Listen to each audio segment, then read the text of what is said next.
was one of the biggest creatures ever to roam the Earth. It was longer than your average school bus and could easily weigh more than 10 elephants combined. But where did it live? How did it end up having this size? And most importantly, why is it extinct nowadays? Let's find out. The Megalodon was the largest predator ever known in our planet's history. In terms of its location, the Megalodon lived practically in all waters on our globe, except near the poles. The reason why there were no Megalodon teeth found in Antarctica is probably that the gigantic creature adapted to only warm tropical and subtropical waters. The younger ones liked to keep to the shores, while full-grown adults preferred coastal areas, but they could easily move into the open ocean as well. How do we know the Megalodon was so widely spread?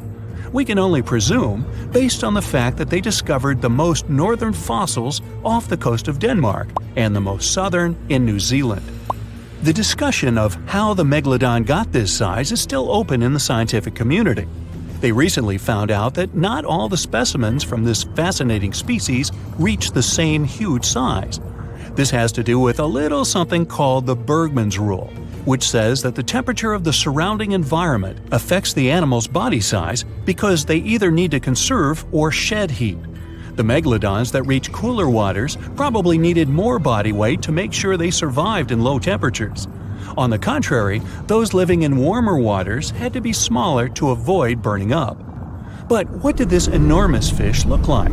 Most modern depictions show the megalodon resembling an enormous great white shark. But well, it seems it may not necessarily be correct. The megalodon likely had a much shorter nose and a flatter jaw that looked almost squashed when compared with a great white shark. It also seems to have something in common with the modern blue shark: extra-long pectoral fins. They needed these to support their weight and size while navigating the planet's waters. Lastly, the lady megalodons, seem to have been about twice as large as the gentlemen. As for their offspring, even a small megalodon was enormous, at least 6.5 feet from nose to tail. How do we know that? Because specialists have stumbled upon megalodon nursery habitats in Panama, Maryland, the Canary Islands, and Florida. Even the piles of used diapers were enormous. Nah, not really. Surely the scariest aspect of the megalodon's looks was its mouth. I mean, think about it. Megalodon had whales for dinner, so it obviously needed to open its mouth wide enough. Scientists have estimated that its jaw would span a mind-boggling size, 9 by 11 feet wide. Just to paint you a better picture, that means it could have easily gulped down 2 adult people side by side. Wait, which 2 adults? Those impressive jaws also featured 276 teeth. Based on modern reconstructions of the force of its bite, it looks like it may have been one of the most, if not the most, powerful animals of prey ever to exist. For comparison, humans can have a bite force of around 1,300 newtons. Today, great white sharks have been estimated to be able to bite down with a force of over 18,000 newtons. The megalodon tops all the records, with an estimated power of bite up to 10 times greater than that. It could basically crush a car with very little effort. Its teeth were also pretty amazing. Similar to sharks, the megalodon was fast in replacing its broken or worn teeth. With 4 or 5 rows of teeth in its mouth, it basically acted like a conveyor belt, growing back damaged or missing teeth within about 48 hours. This means that an adult megalodon probably would have grown several thousand teeth throughout its lifetime. It was nice of them to do that, though, since it's probably one of the reasons why megalodon teeth are so common in fossil records, and we're able to study them properly. To maintain its impressive physique, the megalodon had to eat somewhere around 2,500 pounds of food per day. Can't wrap your head around that? Well, it was the equivalent of 1¼ cows per day to survive. It's like if you had to eat 3,300 cans of tuna every day. I've used the word megalodon a lot, but have I mentioned where it comes from? When translated from Greek, it means giant tooth. Ah, those clever Greeks. However, this giant shark's full scientific name is a bit more complicated: Carcharocles megalodon. But are these gigantic predators actually extinct? We tend to believe so, but let's be honest for a second. We've come to know more about the surface of Mars than the depths of our oceans. Like, we've only explored 15% of our oceans altogether. Who knows what may be lying out there in the deep? Maybe some ancient predators? The Mariana Trench is the deepest oceanic trench on Earth. The Challenger Deep, its deepest part, is so deep that you could dip the whole of Mount Everest in there and it would still be over a mile above the surface. That's deep. If a megalodon or two ever needed a place to crash, that would be a discreet enough location. However, the Mariana Trench is not a particularly comfy place to be in. Because it's cold and steeped in total darkness and all. The temperatures here are around 36 degrees Fahrenheit all year round. And to top it all off, the pressure is 1,000 times stronger than at sea level. So it's safe to assume that if any megalodon is hiding in here, its teeth and bones might not be looking so good. Because of the intense pressure here in the Mariana Trench, proteins and calcium start to dissolve and disintegrate. That's why, for example, the Haddell snailfish, the deepest dwelling fish we've discovered, has evolved to feature flexible cartilage instead of bones. To survive here, the megalodon would also need to learn to navigate in complete darkness. That means they would have to either become luminescent or evolve to grow massive eyes like the giant squid. While it may sound like an intriguing and good idea for a movie script, most scientists don't think it's possible. Why? Well, most of them say it's because of the megalodon's size. Most foods that megalodons like to eat live in shallow ocean areas and not in the deep, deep sea. Specialists believe that if these animals were actually still roaming our waters, there's no way we wouldn't know about it. They would need to come up for dinner every now and then, right? Their food is also the most likely cause of why the megalodon is not alive anymore. While some specialists believe the megalodon became extinct because of a drop in the ocean water temperature, most scientists suggested that the shifting food chain dynamics may have been more to blame. Why? Because at some point, there was less and less of its primary food source, baleen whales, and at the same time, the numbers of its natural competitors, like smaller predatory sharks like the great white shark and whales, increased. The megalodon did live on this planet a lot more than we did, and way back when we didn't even exist yet. They were here for nearly 70 times longer than we, modern humans, have, inhabiting the oceans for around 20 million years. Homo sapiens appeared around 300,000 years ago. The megalodon managed to survive for so long mostly because of its unbeatable size. I mean, they can make a meal out of almost everything in the sea at the time. We may think about both of them as prehistoric creatures, but the megalodons and the dinosaurs never coexisted on Earth. The dinosaurs probably died out about 66 million years ago. Megalodons seem to have appeared a bit later. That's because the oldest megalodon fossils we have yet discovered are from the Miocene epoch, which began 23 million years ago. So long, Meg! So imagine stumbling upon a creature so huge it could dwarf even the largest known marine animals today. Scientists discovered the fossils of this beast on England's coast and believe it once ruled the waves.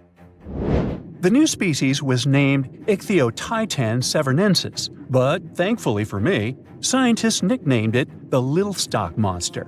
Its estimated lengths range from 72 to 85 feet long, almost as big as a blue whale.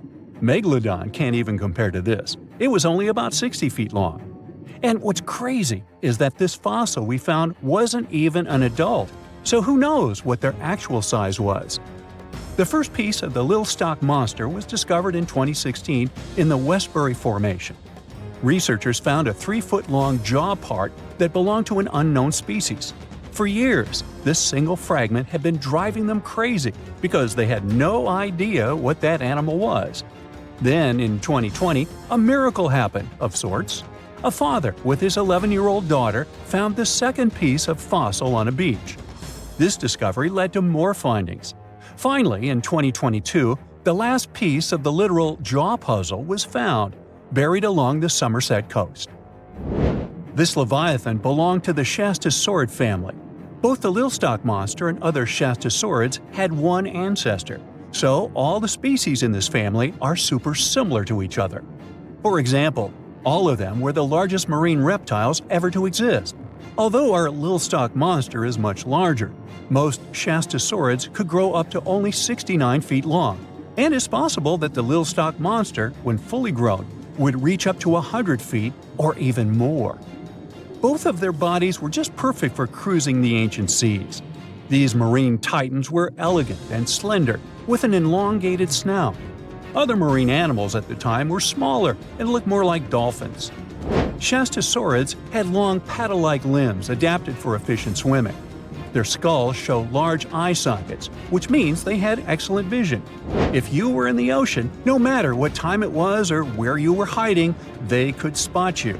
They were also incredibly fast and could dive to great depths. Of course, all these things made them the most terrifying predators. They ate pretty much everything, including fish and squid, and you if you were there. They probably captured their prey like whales, opened their huge mouths, and literally sucked the fish in. What made the little stock monster especially scary is that it wins in the jaw competition. For other shastosaurids, their jaws were a bit weaker, so they hunted smaller fish, kind of like today's orcas. They required vast amounts of food. This shows us that the Earth's Triassic oceans had rich, productive food webs. But the little stock monster has this unique feature. It could open its jaw almost 90 degrees upwards. It also had tons of powerful muscles around. Its jaws were horrifyingly strong. So while others were hunting some squids, the little stock monster probably hunted large fish and even other marine reptiles. Fossils of shastosaurids have been found everywhere in the world, from North America to Asia. This means that these creatures dominated and terrorized the oceans for millions of years, although even they weren't completely safe from scavengers. And that's exactly why we struggle to find these fossils now. Scavengers didn't leave any remnants of them. So, while we have some fossils of this marine family, they mostly remain a mystery for us. They lived in the oceans about 200 million years ago, in the late Triassic period. The Earth looked completely different back then. All continents were united in one Pangaea, a huge landmass. Some parts of this supercontinent were covered with lush conifer forests, while others were dry deserts and open prairies. It was before the famous Jurassic period, but there were already first pterosaurs and amphibians. It seems like those monsters were crazy resilient. The Triassic period was super unstable, but they survived through many changes in the environment. Well, until the last one. The Triassic extinction came out of nowhere. It was one of the Earth's Big Five extinction events. It wiped out almost all species on the planet, including these leviathans. It's still not clear what happened exactly, but it looks like there was a huge tectonic activity. Volcanoes in the oceans were going crazy back then. These massive volcanic eruptions have probably altered the climate and ocean chemistry, leading to the extinction of many species. Scientists have a theory that it might have happened because there was a rain of comets flying to our planet from the Oort cloud. This likely happens about every 200 million years or so. I wasn't around then, so I'm just guessing here. In any case, after the extinction, the Earth took some time to recover. Then it entered the famous Jurassic period. More terrifying sea monsters were on the way. One of them left us a colossal skull. This fossil is 150 million years old, and it also belonged to a sea beast from Jurassic times. They called it the Sea Rex. The name is very fitting. This monster could have broken a car in half with one bite. It was also discovered accidentally. A fossil enthusiast was walking along the Jurassic coast. This place is famous for having tons of ancient fossils, all because of the erosion and stormy weather. Typically, people find small spiral fossils here. However, this time, he discovered a giant sea monster fossil. Excited, he contacted scientists. They arrived at the spot right away and then had to carefully climb down a cliff to search for the rest of the skull. This fragment alone is 6.5 feet long. Turns out it's a newly discovered species of pliosaurs, giant predators of the ancient seas. Pliosaurs were among the largest marine predators ever. Some of them grew up to 40 feet long. They used their huge teeth to snatch and devour prey, including other reptiles. Well, at least those creatures are far gone. But what about the horrors that still live in our oceans? Recently, biologists discovered the world's longest animal, the one that's still alive to this day. They found it off Australia's coast, on the Gascoyne coast, a very mysterious and unexplored place. There, underwater vehicles stumbled upon a frightening 150-foot-long siphonophore. That's twice as long as many blue whales and 3 times as long as a humpback whale. Doesn't it kind of look like one of those toy string worms? But this creature isn't friendly at all. It's a string-like deep-sea predator. What's even more scary is that this isn't actually one creature. It's a colony of small clones working together as one. Basically, collective consciousness. Ooh, Borg. Together, they stretch out like a single long string in the water. This creature might be the longest siphonophore ever found, and it was discovered at a depth of around 2,000 feet. Siphonophores, similar to jellyfish, capture their prey by dangling stinging tentacles in the water. When their tentacles touch small crustaceans and fish, they get paralyzed, and then they're reeled up to the colony's body. Expeditions to Western Australia's underwater canyons were definitely worth it. Together with that siphonophore, scientists have discovered up to 30 potential new marine species. Among them were a new octopus or squid, a long-tailed sea cucumber, glass sponges, and giant hyroids, colonies of animals resembling upside-down jellyfish. None of them have been seen before in Australia.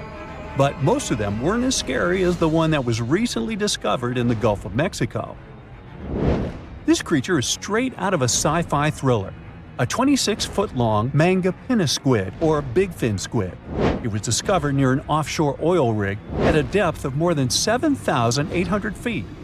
It has incredibly long elastic tentacles, which can be 15 to 20 times longer than its body. It holds them at right angles to its body, making it look even creepier, almost as if it has elbows.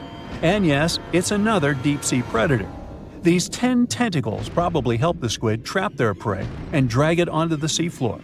We barely know anything about this extraterrestrial-looking creature because they're very hard to find and study. And if you think their tentacles are awful, just check out these creatures with 20 arms. This thing looks like a facehugger. This new species is lurking in the frozen depths of Antarctica. Experts were searching for cryptic sea animals known as Promachocrinus, or Antarctic feather stars. They're kind of similar to starfish and sea cucumbers, but have an otherworldly appearance and can live up to 6,500 feet below the surface. It's called the Antarctic strawberry feather star. Despite its pretty name, its appearance is anything but cute. It has a bizarre strawberry-like body from which 20 spindly arms branch off. Its coloring ranges from purple to dark reddish, and the arms all have different lengths and thickness. Who knows how many more of such scary creatures we'll discover in the future? In the past 30 years, scientists have made an incredible discovery of a new creature living deep beneath the surface of the ocean, and the name of the creature is the harp sponge. Now, if you're wondering why it took so long to come across this animal, then I might have the answer. These creatures typically hang out at a depth of roughly 11,100 feet beneath the ocean's waves. This sponge species was first discovered off the coast of California thanks to a robot that was sturdy enough to explore those crazy depths the ocean has to offer. This is no doubt an area of the planet where even the most benign-looking creatures can be potentially dangerous. But even scientists were surprised to find that this creature was more than just a sponge. Now, this might seem obvious, but the harp sponge got its name because its basic structure, referred to as a vein, is the same shape as a harp. Each vein is made up of a horizontal branch supporting several parallel vertical branches. But don't let the harp sponge's fanciful and amusing appearance or its non-intimidating name fool you. Yeah, the harp sponge is very much a deep-sea hunter. It has a unique ability to capture and envelop small animals using its rhizoids, short, thin fibers. With their help, the harp sponge clings on to the soft, muddy bottom and catches tiny creatures that get swept into its branches by deep-sea currents. Uh-oh.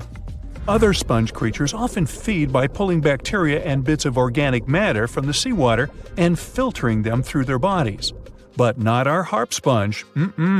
Instead, it snatches its future meal with minuscule barbed hooks that cover each of the harp sponge's branches. Now, harp sponges prefer tiny crustaceans like crabs, crayfish, shrimps, and prawns. Once the harp sponge has one of them in its clutches, it envelops the animal in a thin membrane before slowly beginning to digest it. So pal, what's eating you? Oh, Harpo? Too bad. Researchers believe that harp sponges use this method of feeding because there aren't enough nutrients that deep down. This makes traditional filter feeding less effective. Research has shown that the creature is still in the process of evolving. Early harp sponges researchers found only had 2 veins, but later scientists discovered other harp sponges that had 6 veins.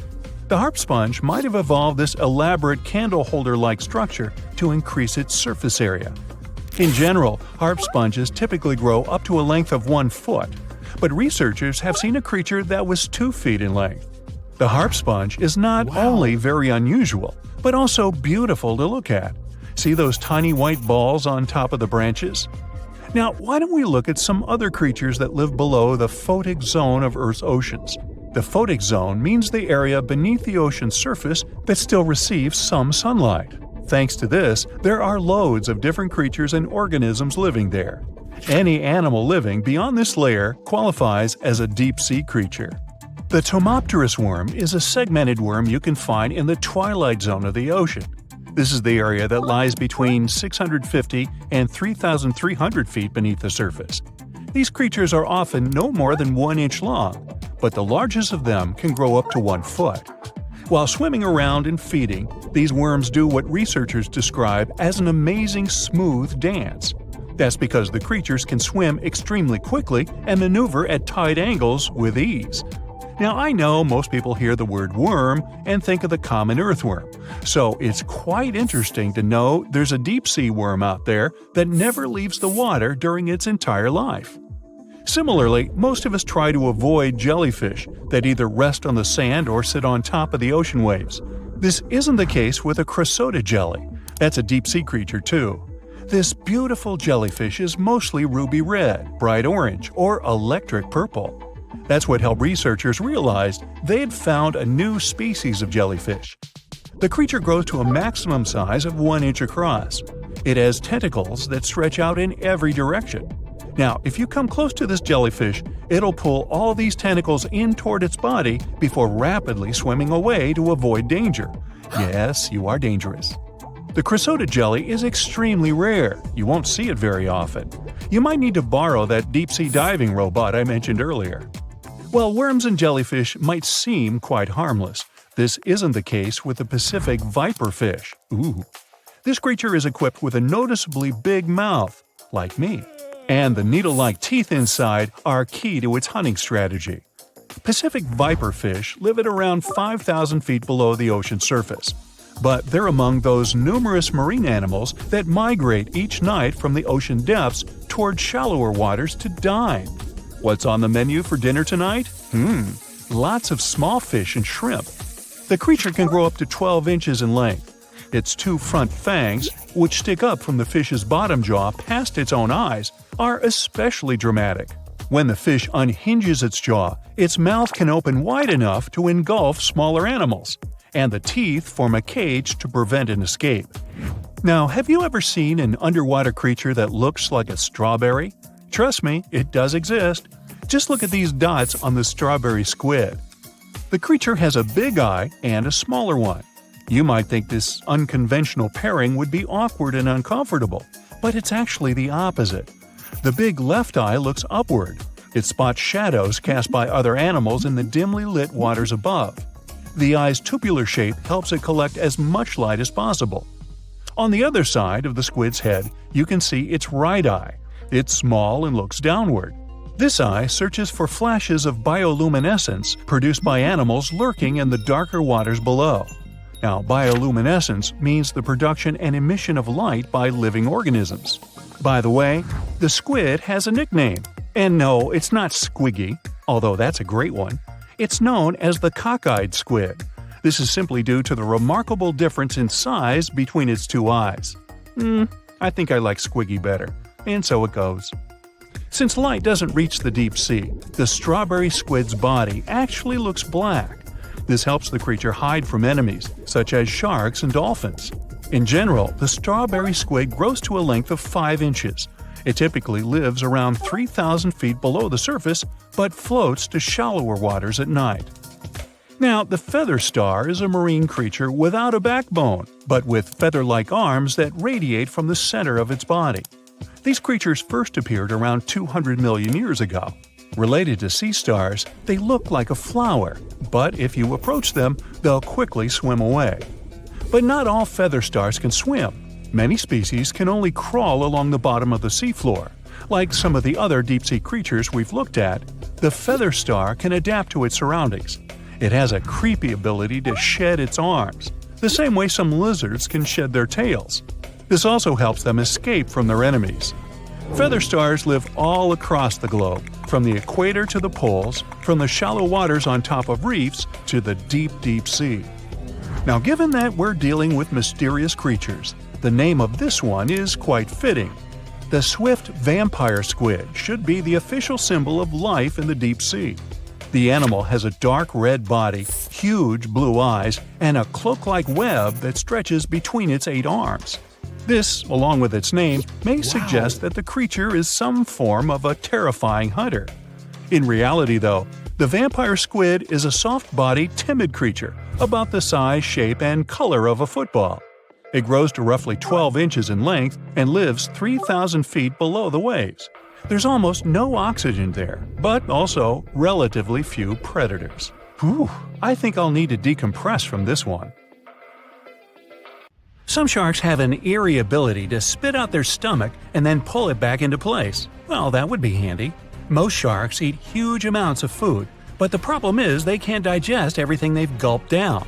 So they need a way to get rid of such stuff as sea turtle shells and beaks, bird feathers and bones, lobster claws and whatnot. And then these amazing creatures willingly barf up their whole stomach, along with all the contents. After the shark is done, it pulls its main digestive organ back in, and the entire process usually takes no more than a second. Some shark species, like great whites or mako, have a special eye-warming system. Their retina heats up their eyes and brain.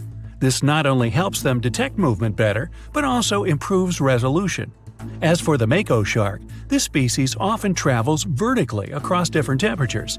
Unlike most people with only one movable jaw, sharks can freely move both their lower and upper jaws. This allows them to get a better grip on their meal and chew it up faster and more thoroughly. That's comforting. Sharks give birth to a large number of little ones at once. It depends on the species, of course, but let's say the blue shark is famous for producing more than 130 pups at a time. Great white sharks have a more powerful bite than most jungle cats. A 20-foot-long underwater hunter can produce a force of more than 4,000 pounds per square inch. And that's a bite 4 times stronger than that of a lion or tiger. People, with their measly 150 to 200 psi bites, aren't in the running whatsoever. Swell sharks defend themselves by swallowing huge amounts of water. Then the shark's body becomes twice its normal size, and this scares potential danger away. Sharks can grow more than 50,000 teeth during their lifetime, but not all of their teeth are the same. The strongest and most massive ones are at the front, and those closer to the back are smaller and not so powerful. But if the front teeth are damaged, these weaker ones can replace them. It's possible because sharks' teeth aren't as deeply rooted as humans and can move. Shark skin has the same feel as sandpaper. It's made of teeny, teeth-like scales. They point towards the animal's tail. This helps to reduce the friction that occurs when sharks move through the water. Whale sharks have extremely thick skin. In some places on their body, it can be 6 inches thick. It's one of the toughest in the animal world. Scientists have to make loads of effort if they want to get this creature's blood sample. Sharks have an incredible sense of smell, but besides that, they use one more sense to detect other animals. There are special pores around their head, near the nostrils, and under the snout. Those are special organs, something like second sight. Every creature generates a tiny electrical field. Thanks to the pores, sharks can spot these electrical fields and figure out where other animals are. Sharks are incredibly sharp-eared. They can hear their potential meal from 3,000 feet away. They can also catch low-frequency sounds, like the ones produced by a fish's contracting muscle tissue. Sharks have been around for more than 400 million years. It means they've lived through 4 out of 5 mass extinctions. This makes them way older than Mount Everest, humans, dinosaurs, and even trees. These creatures go back to the period when coral reefs were just beginning to form. Some shark species can jump out of the water, like the great white shark or the basking shark. They're known to leap from more than 8 feet up into the air. Thanks to this maneuver, they can catch such animals as seals or seabirds. But unless you're in South Africa, you aren't likely to see sharks jumping out of the water. Shark skeletons are made of muscle and cartilage, which are lighter and twice less dense than bones. This makes sharks more flexible, which allows them to make sharp turns when they're chasing other animals. Hammerhead sharks have a weirdly shaped head for a reason. Thanks to it, these creatures have incredible 360-degree vision. Their eyes are tilted a bit forward, and it allows them to have an overlapping field of view. The goblin shark's terrifying jaws are attached to elastic ligaments. They can unfold from the animal's snout for up to 3 inches. It allows the animal to catapult its mouth forward to catch other marine creatures. Sharks don't sleep as you do. Some species have to keep swimming all the time. Otherwise, water will stop flowing through their gills and they won't be able to breathe. Others do rest, but they don't enter an unconscious state. They just go into special rest periods. These creatures don't have eyelids. That's why their eyes remain always open, and their pupils monitor their surroundings. They also keep their mouth open so that the water can pass through their gills. Sharks can travel remarkably long distances without needing any rest, all thanks to their bizarre sleeping pattern. For example, great whites can swim distances of more than 2,000 miles without stopping to eat or rest. How come these creatures don't starve? They draw on the fat stored in their livers. By the way, this organ can compose up to 1/3 of the animal's body weight. Contrary to popular belief, sharks do not and cannot swim in reverse. Their tails propel them forward, and their pectoral fins help them to keep their balance and turn. It means that, anatomically, these animals can't move in any direction other than forward. Sharks have no vocal cords. They can't produce sounds to communicate with one another or express their emotions. That's why they have to use body movements, like twisting their bodies or flipping over. Sharks live in all of the world's oceans, but several species also inhabit freshwater rivers and lakes. For instance, bull sharks have been found in tropical rivers. They're also known to be able to swim between fresh and salt water. The smallest shark out there is the dwarf lantern shark. This unique creature doesn't grow longer than 8 inches, but the shark makes up for its tiny size in other ways. For example, some of its organs emit light, and since the creature lives in the shallow waters, this helps to camouflage it in the rays of sunlight. Blue sharks eat a lot, often more than they need. Some of this food can remain undigested for weeks till it's needed for energy. Sharks have something that looks similar to a tongue, but this organ is called the basial. It's the front section of the cartilage that goes from the shark's chest to its mouth. It doesn't move and is pretty much useless. The so-called tongue doesn't take part in the process of feeding. It isn't covered in taste buds. Its only real use might be that it supports some of the bones connecting the shark's gills. There are hundreds of shark species in the world, more precisely around 500. Some of them are pretty bizarre. Just look at the goblin, basking, or cookie-cutter shark. All these sharks vary in size, from several inches to dozens of feet long. They also live in absolutely different environments. Tiger sharks eat whatever they can get their jaws around. Some of the weirdest things they've munched on are video cameras, bags of money, license plates from almost any U.S. state, dog leashes, you name it. Each whale shark has a unique pattern on its skin. These spots and stripes can be used to identify individual sharks, just like fingerprints are used to identify people. The blunt-nosed six-gill shark can dive to a depth as great as 5 Empire State Buildings. Baby sharks are called pups. When they get born or hatch, they are already fully nourished, and if they choose to swim away from their mama shark, they don't need to hunt for food for at least several weeks. Uh-oh, did somebody say baby shark? So, you're diving in the Atlantic Ocean, and suddenly you realize you haven't seen anyone else around for a while. You come up to the surface and your boat's gone. No! In the distance, you can see an ocean buoy you can climb onto. You scramble to safety and look out at the open ocean around you. There's nothing but blue in every direction, except something large moving in the water grabs your attention. A dorsal fin breaks through the surface. It's all over! It's a great big shit! Wait a minute, it just rolled onto its side. Oh, it's not a shark at all. You just encountered the heaviest bonefish in the world, the sunfish. It can grow up to 14 feet long, and it lives deep down in the ocean. What you're seeing is the sunfish surfacing. Some people call it the mola mola. It mostly dines on jellyfish and can dive down anywhere from 600 to 2,600 feet. It's not sunbathing or anything, it's letting seabirds eat any little bugs that try to get away with a free ride. A delicious meal, I'm sure. Yeah. The sunfish is so large and heavy, it's extremely difficult for scientists to study it, especially when it swims down so deep. The mola mola, just like the jellyfish, is not even a fish. It's a plankton. It's kind of a laid-back creature that drifts with the current rather than swimming against it like normal fish.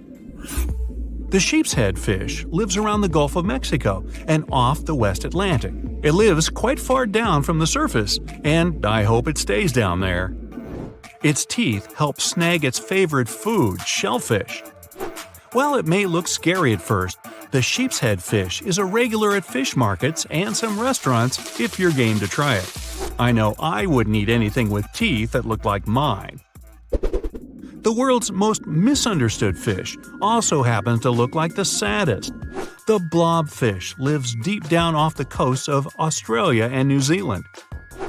It's considered one of the strangest creatures ever caught, and for good reason. This fish just isn't made for the surface. It looks like a melting pile of goo, with a frown. One thing we know about deep-sea fish is that we don't know anything about what really goes on down there.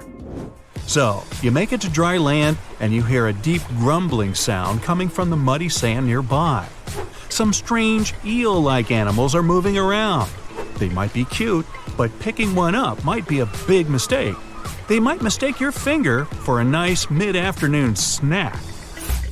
The giant mud skipper lives throughout Southeast Asia and, surprisingly, can outrun a human if needed for a little while at least. They love muddy water, so they mostly hang out near shorelines. What makes these fish unique is that they spend most of their time out of the water. Although they only grow to about 1 foot long, they can jump about 2 feet. The walking trees of the Amazon are one of the biggest secrets of the forest. You head over there. These trees aren't walking around with legs like you or me, but they're still able to move about 60 feet every year or two. What happens is that new roots search for sunlight while the old roots leave the soil, one root in front of the other. Their movements are incredibly slow. You won't be able to sit there and watch them strut their stuff. But if you've got nothing but time on your hands, you'll notice the trees shifting week by week, trying to find the best possible light. You're walking in the West African jungle, whistling away. You pick up a small stick to get rid of some spider webs in your path. It's all good until you realize that stick is tickling your hand and bending. Lucky for you, you just picked up a giant African millipede. They grow to about 1 foot long, so they kind of look like a small snake. That tickling you feel is their 250 legs wiggling around. These millipedes are part of the same family as crabs and spiders, but they only really eat plants and fallen leaves. You pop over to Nevada for a nice walk. Hey, why not? It's way too hot, so you decide to jump into that nice pool of water you just found. The only problem? This place is way off limits, and swimming definitely isn't allowed. Why? Because of what could be the rarest fish in the world, the pupfish. They only grow about 1 inch long, and they only live here. They're precious and protected fish, so read the signs and don't even think about going swimming anywhere near them. The pupfish's backyard pool has another claim to fame. It's an earthquake indicator. When there's an earthquake, say in Indonesia, Japan, or China, waves start popping up right there in Nevada. You wouldn't be wrong for wanting to get your eyes checked if you saw this little guy sniffing around. The star-nosed mole is one of the weirdest creatures anywhere. Each one of the feelers on its nose help the almost blind mole find its food. Its nose is so sensitive, it can feel 5 times more than a human hand. That's not all. Star-nosed moles are also the world's fastest eaters. Wow, faster than me. They can even smell around for food underwater. Is there anything this mole can't do? Tardigrades, or as they're sometimes called, water bears, are one of the most interesting creatures on the planet, and also the craziest. These microscopic animals are the toughest creatures on Earth. How tough, you ask? Well, you can find them in the deepest parts of the ocean, high up on mountaintops, in volcanoes, rainforests, and even Antarctica. They're also the first animals to survive exposure to outer space. They can sleep for thousands of years without any food or water, and then get up and walk it off like it was nothing. The water bear could rule the planet, if only it was a little bigger. The blue glaucus looks something like out of a sci-fi movie. But no, this little animal is the weird uncle of the sea slug family, and you definitely don't want to pick it up. It blends perfectly into the ocean waves as it floats on the surface. The glaucus's bright shade of blue helps it melt into its background, but that's not what makes it special. Its sting is quite potent and not very pleasant, but the glaucus doesn't even produce its own venom. It just steals it off of other venomous water creatures. Not bad for something that's only an inch long. How about a delicious coconut? You need to regroup after seeing so many weird animals. Luckily, a coconut just fell from that tree, although something else fell as well. It seems like this coconut's already got an owner. Coconut crabs find coconuts on the floor and rip off that hairy brown stuff that's all over them. Then they grab the coconut with a claw and climb up a tree. From there, they chuck it down to the ground to open it up. So the crab's up there and its lunch is down on the ground. No problem. Coconut crabs love to jump from trees and can land unharmed from a 15-foot fall. This is one crab you wouldn't want to try to catch with your hands. The coconut crab's claw is the strongest of all crustaceans. If it can bust through a coconut, yeah. By now, you've seen your share of crazy, but no one is prepared for the hagfish. This fish looks like an eel, but with one extra superpower: slime. Less than a teaspoon of slime, when combined with water, can multiply up to 10,000 times. Once the hagfish oozes out its slime, nothing can get close. And what if some of the slime gets in its own nose? It learned to sneeze it out. They're also boneless and made entirely out of cartilage. Last one for today, introducing the purple frog. Not a very exciting name, I know. The purple frog is a strange-looking frog species. It looks like it just ate way too much, and it's got a nose like no other. What makes this creature even stranger is that it lives underground, and I don't mean just for a short while. The purple frog only comes out of its hole for 2 weeks a year. It mainly eats termites it finds underground, so why would it bother coming up to the surface at all? Think you know what lurks in the depths of the ocean? While nearly 95% of our oceans haven't been explored yet, it's hard not to let your imagination run wild. But thanks to brave explorers, deep-sea cameras, and awesome archaeologists, we do know about some pretty incredible sea creatures living in our waters today, and millions of years ago. From the 9-foot spider crab to the 60-foot prehistoric Megalodon, these sea dwellers come in all shapes and sizes. But let's focus on sea creatures famous for their huge size. Can you guess which living species of whale is the largest? Well, it's not the orca, but that's a good guess. The orca is a toothed whale that can grow to anywhere from 23 feet to 32 feet, which is slightly smaller than a school bus. How about the narwhal? Nope, they're not the biggest either. These unicorns of the sea live mainly in Arctic waters and only grow 13 feet to 20 feet in length, and that's including their 9-foot tusk. Tired of guessing? Okay, I give in. The largest whale that still exists today is the blue whale. At a jaw-dropping 82 feet to 105 feet, the blue whale is not only the biggest whale we know of, but is currently the largest animal to have ever lived on Earth. Seriously. These animals are bigger than a T-Rex, and even the prehistoric Megalodon. If you were to put a blue whale next to a school bus, it would look like it could swallow it. Think about that. According to National Geographic, a blue whale's tongue can weigh the same as an elephant. And their hearts can weigh as much as a car. That doesn't even sound possible. It's no wonder these giants need to eat about 4 tons of krill every day. While there aren't too many animals living today that can compete with the blue whale's epic proportions, there is an entirely different species that is a good contender, and it's not quite what you would expect. It's a jellyfish. No, I'm not talking about the little jellyfish that wash up on the shore and ruin a perfectly good day at the beach. I'm referring to the lion's mane jellyfish, the biggest jellyfish around.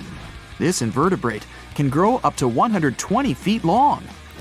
They also come in different gorgeous colors like red, purple, or even shades of orange. As if their length wasn't impressive, the lion's mane jellyfish boast a whopping 8 sets of 70 to 150 tentacles. That means they can have up to 1,200 in total. And here's the giant oceanic manta ray, the largest type of ray in the world. Their wingspan can be longer than a bus. These guys can reach 30 feet in length. They also have the biggest brain compared to body size among all fish.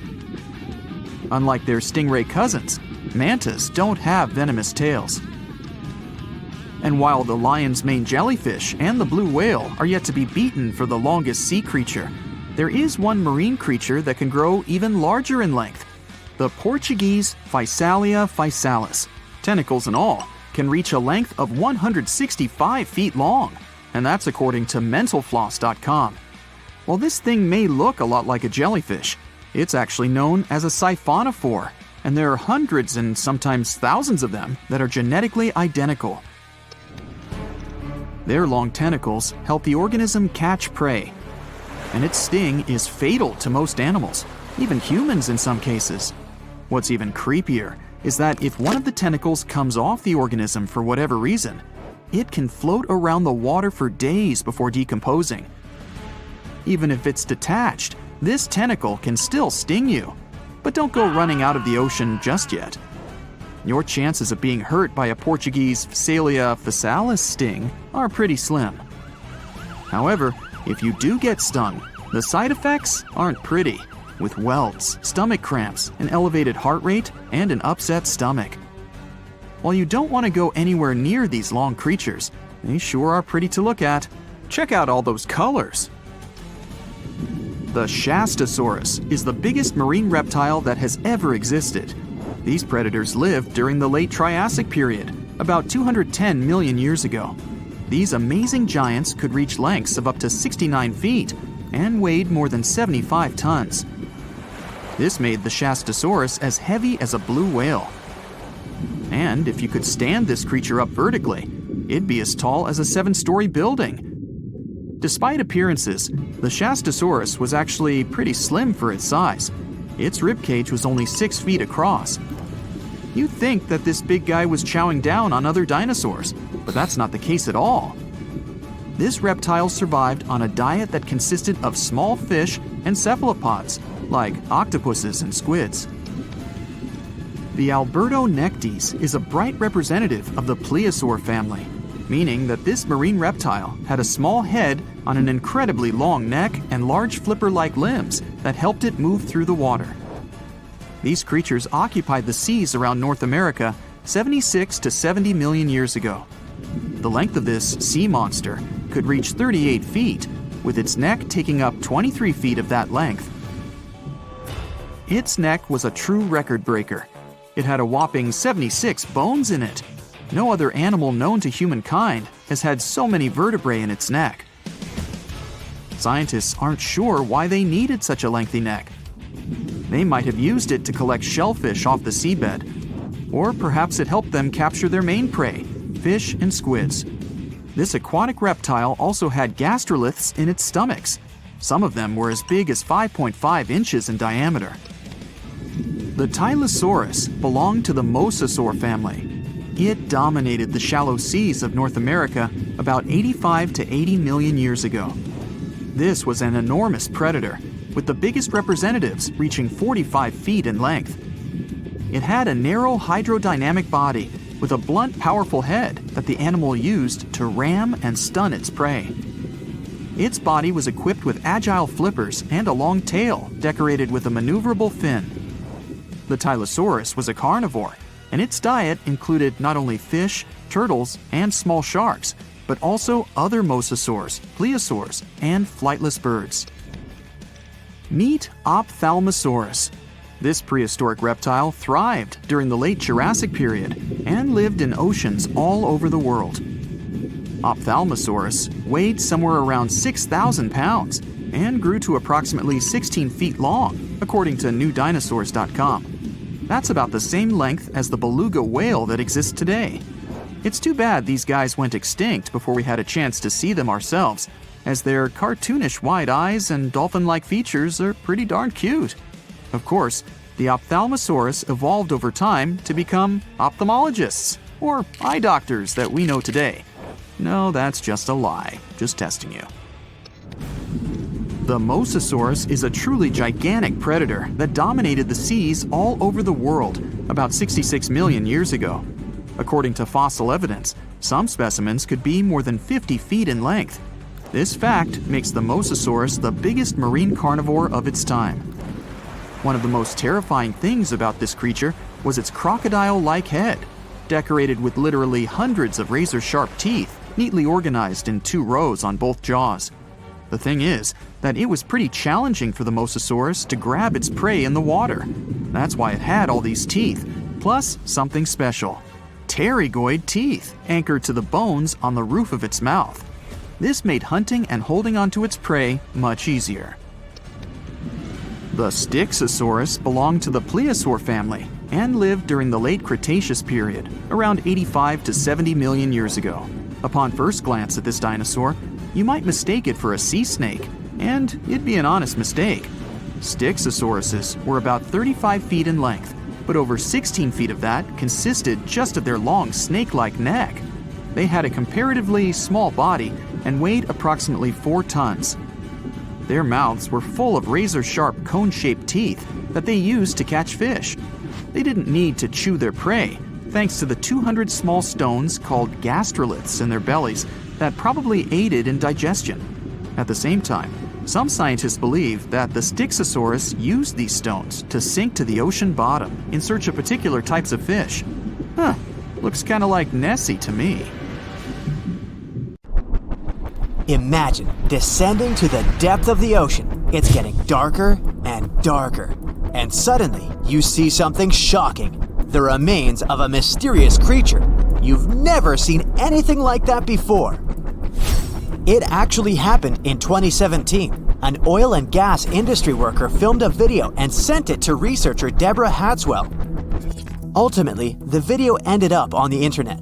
It was recorded at a depth of about 2,700 feet during an investigation conducted by a remote-operated vehicle.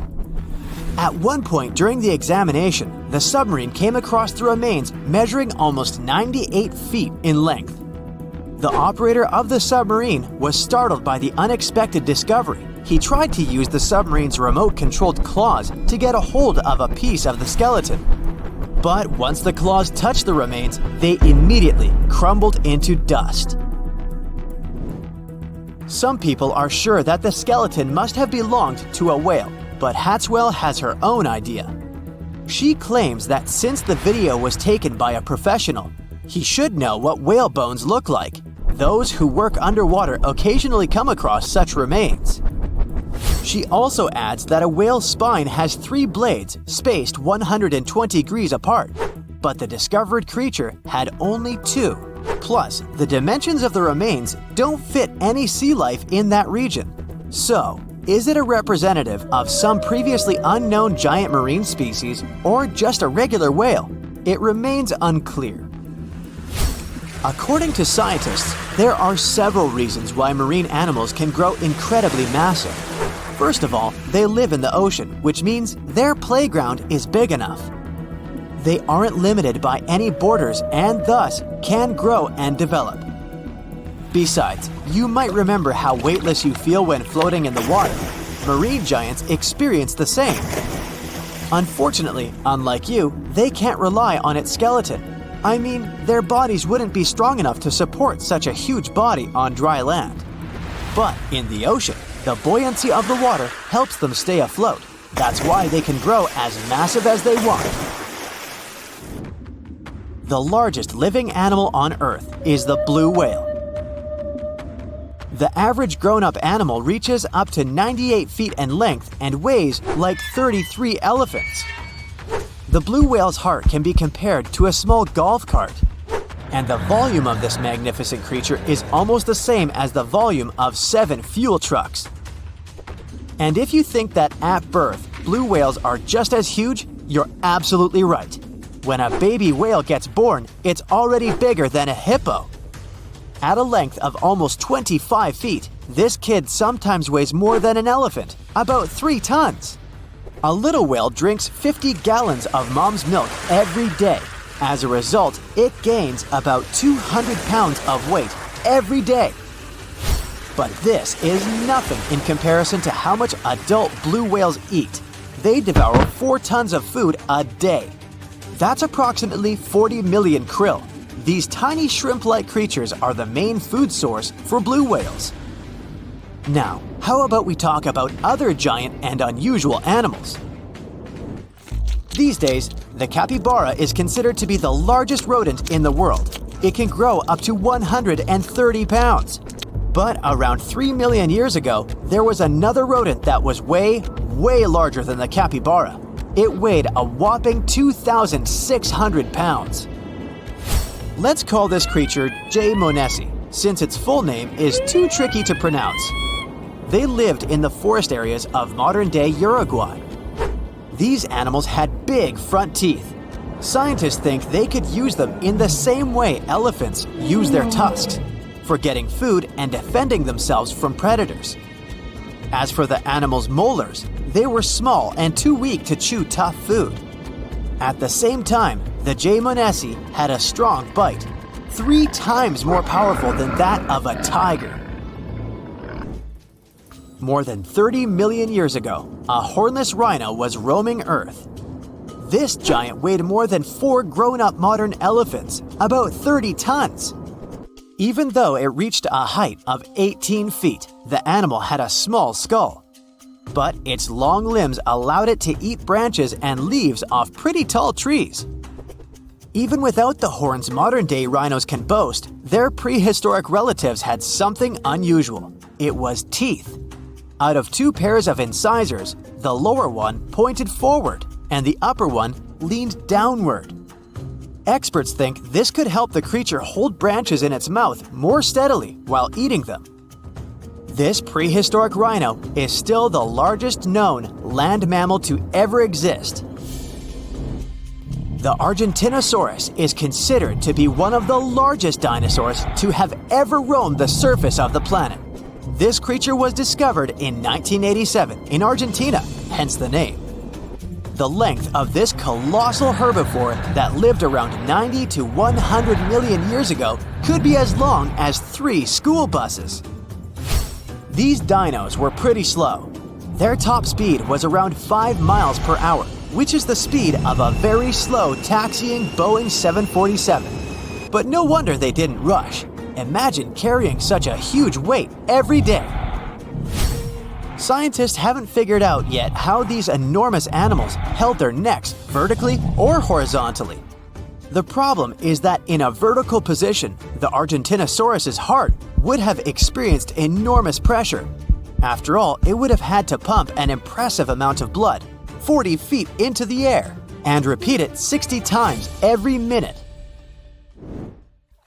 The green anaconda is one of the largest snakes on the planet, considering its length to weight ratio. The average specimen might not be the world's longest, but the snake's enormous girth makes it twice as heavy as other huge reptiles. This creature is rather clumsy on land, but sleek and fast in the water. It can also lay in wait for hours while almost totally submerged. The saltwater crocodile can grow up to 23 feet in length. It's the most massive modern reptile. The largest males can weigh as much as a small hippo. Females are usually twice smaller. These super predators have the most powerful bite among reptiles. They hunt by hiding near rivers and waiting for animals to come to drink water. They also don't hesitate to strike people. The largest living organism on dry land might be a particular honey fungus which grows in the Blue Mountains in Oregon. It spreads over an area equal to 1,700 soccer fields, and although it may sound incredible, the fungus can be from 2,400 to 8,650 years old. The only part of this huge thing you can accidentally spot is small brownish mushrooms on the ground. But even if you take a usual mushroom, what you see is only 10% of the whole deal. The biggest part is hidden from your eyes underground. But while ordinary mushrooms feed on plants and fallen leaves, the honey fungus is much more dangerous. It's very harmful to the trees growing nearby. The fungus attaches itself to tree roots and feeds off of them. Unfortunately, this process damages trees, slowly and irreversibly.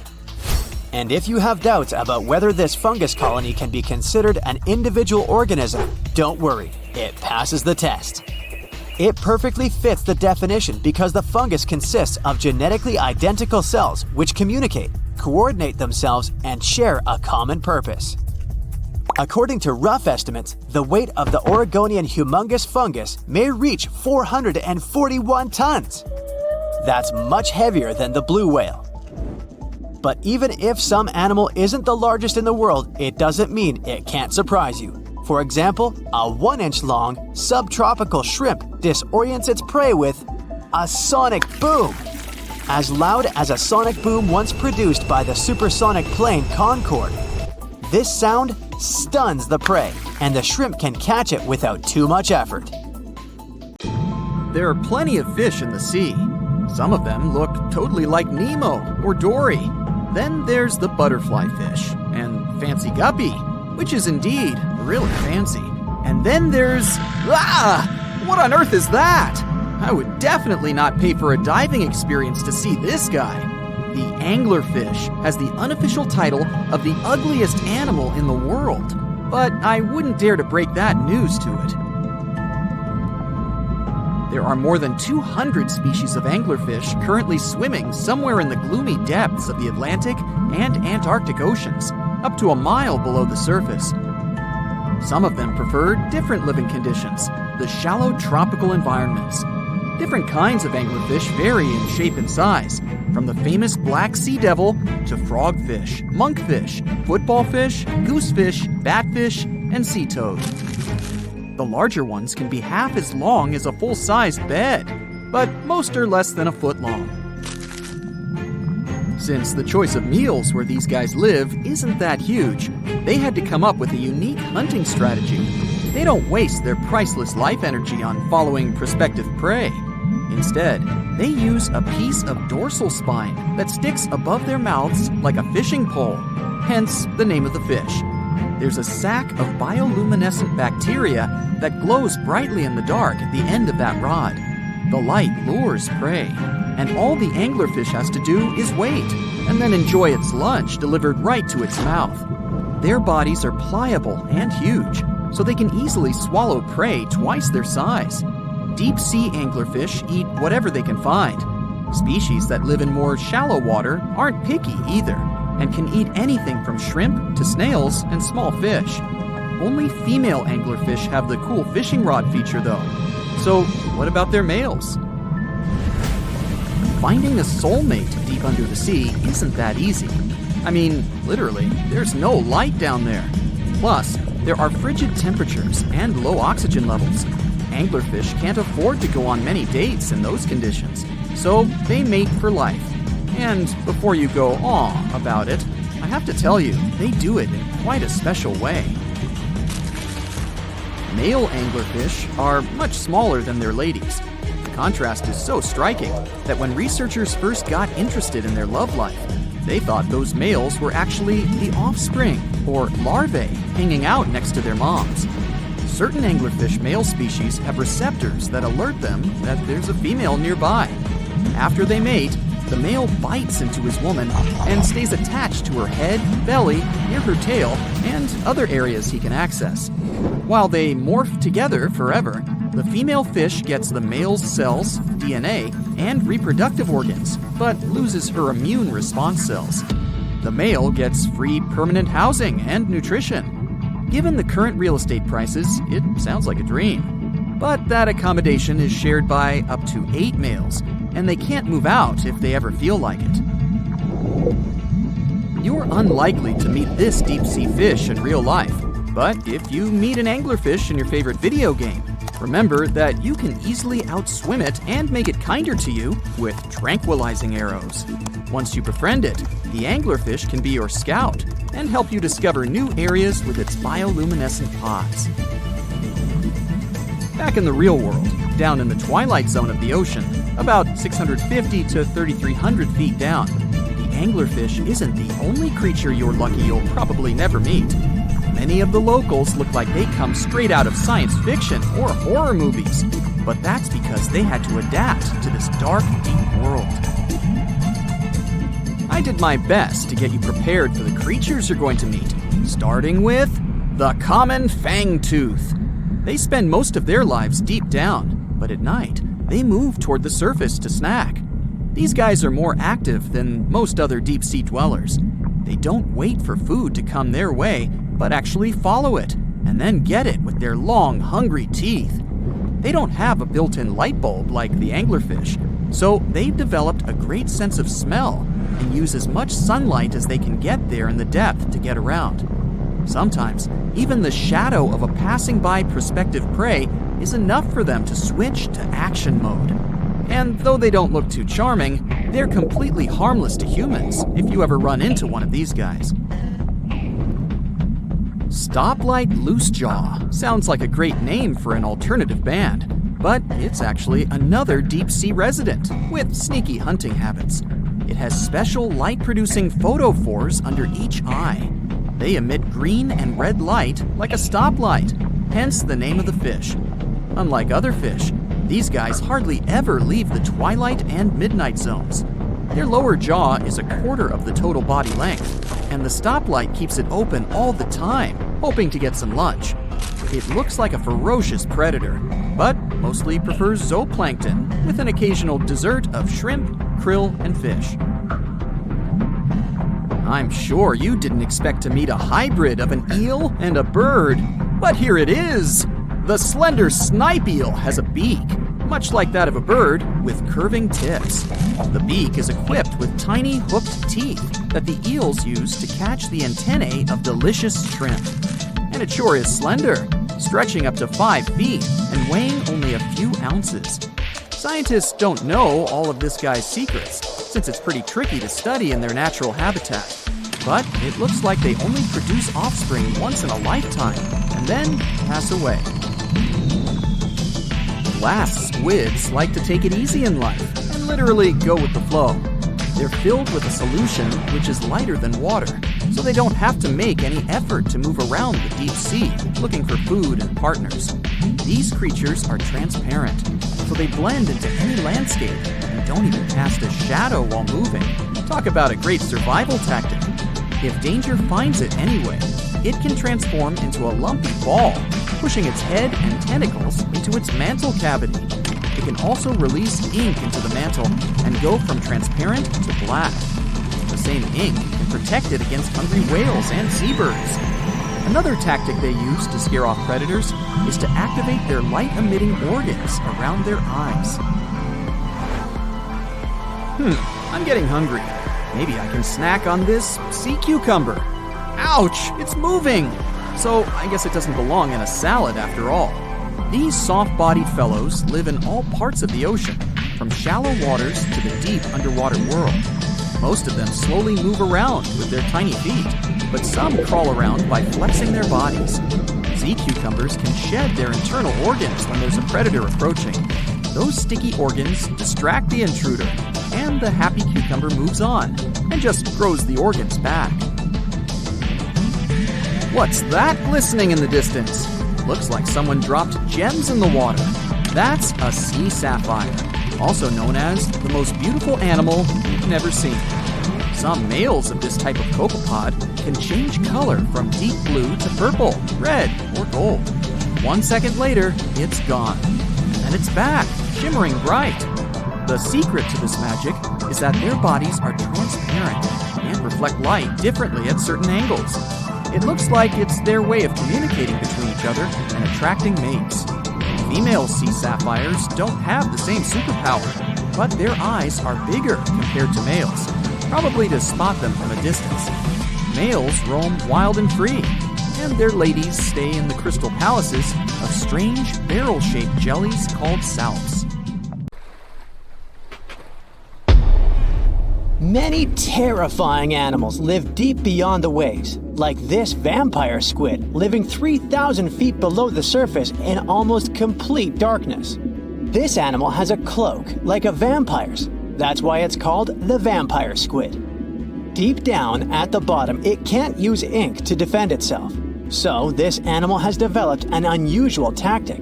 It glows slightly to scare away predators. If this tactic fails, the vampire squid can turn its body inside out, revealing tiny spikes.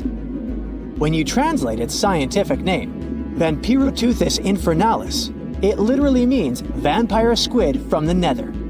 Despite its terrifying looks, it's a harmless ocean animal. This previous creature was not from space, but this object definitely is. Before Elon Musk found a way to reuse rockets, NASA would simply drop old ones after launching astronauts into space, most of the time in the ocean or deserts. In 2012, Jeff Bezos launched a mission to find the Apollo 11 rocket. They found it by using sonar, but it was in terrible condition. It was sitting on the bottom of the ocean, not far from the predicted site.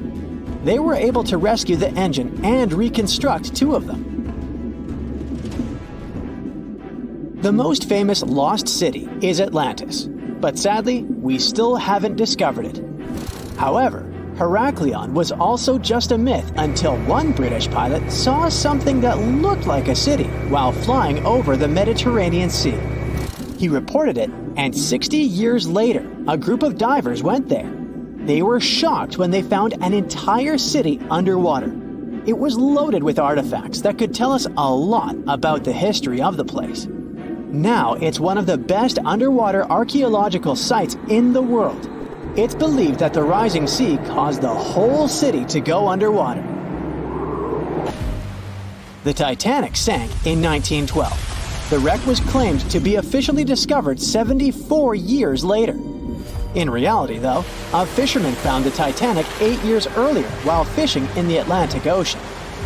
He was pulling out his net when he spotted a head stuck in it. Luckily, it was just a doll's head. Years later, after the fisher had passed away, his son sold the doll to a doll collector. She did a lot of digging and research on every person who had a porcelain toy on the Titanic. She found the owner of the doll. Ava Hart was on the Titanic and had a doll with her. Ava survived the catastrophe by a miracle, but her toy didn't. Hart even wrote about the doll in her journal, and every detail matched the toy found by the fisherman.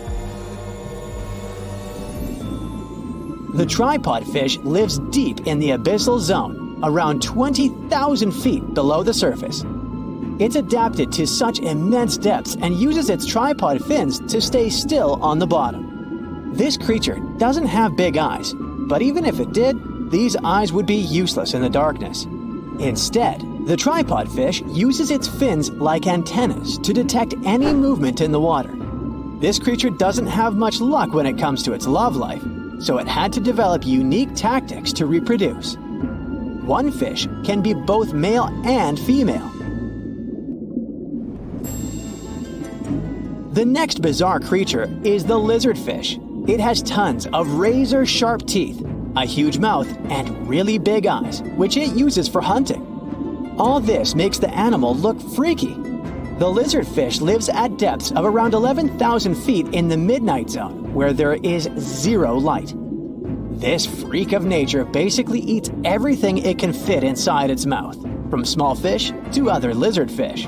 On the other hand, when they see other reptile fish, they probably fall in love instead, because finding mates at those depths is not an easy task. Like the tripod fish, the lizardfish can be both male and female at the same time.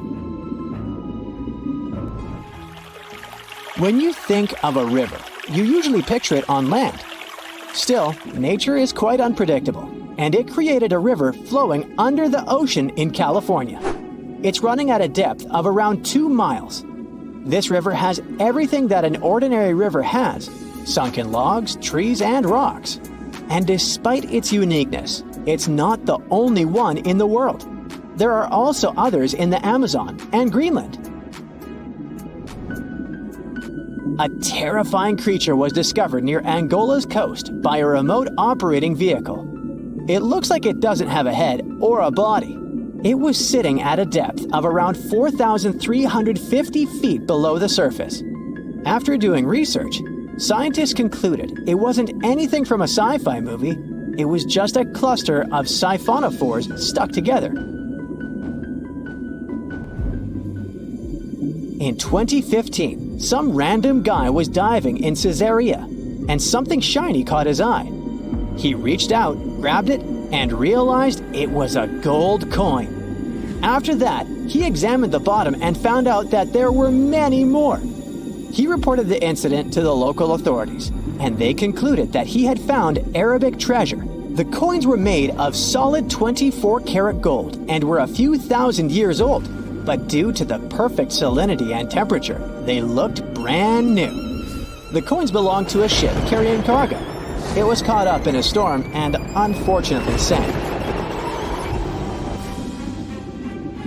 One of the weirdest things ever discovered was found in the Baltic Sea. It's an anomaly that looks as if it was created by a different civilization. It was discovered by Swedish researchers, and they basically had no idea what it was. They had to ask tons of other scientists for their opinions. When you look at this formation from above, it's 200 feet long and looks exactly like a fallen spaceship. It's hard to believe that it's a natural formation, but spoiler alert, it's totally made by nature because the Baltic Sea has gone through many erosions throughout history. Most likely, the bizarre formation is the result of these processes. A group of divers in Madagascar were shocked when they found this 7-foot monstrosity of a knife on the seafloor.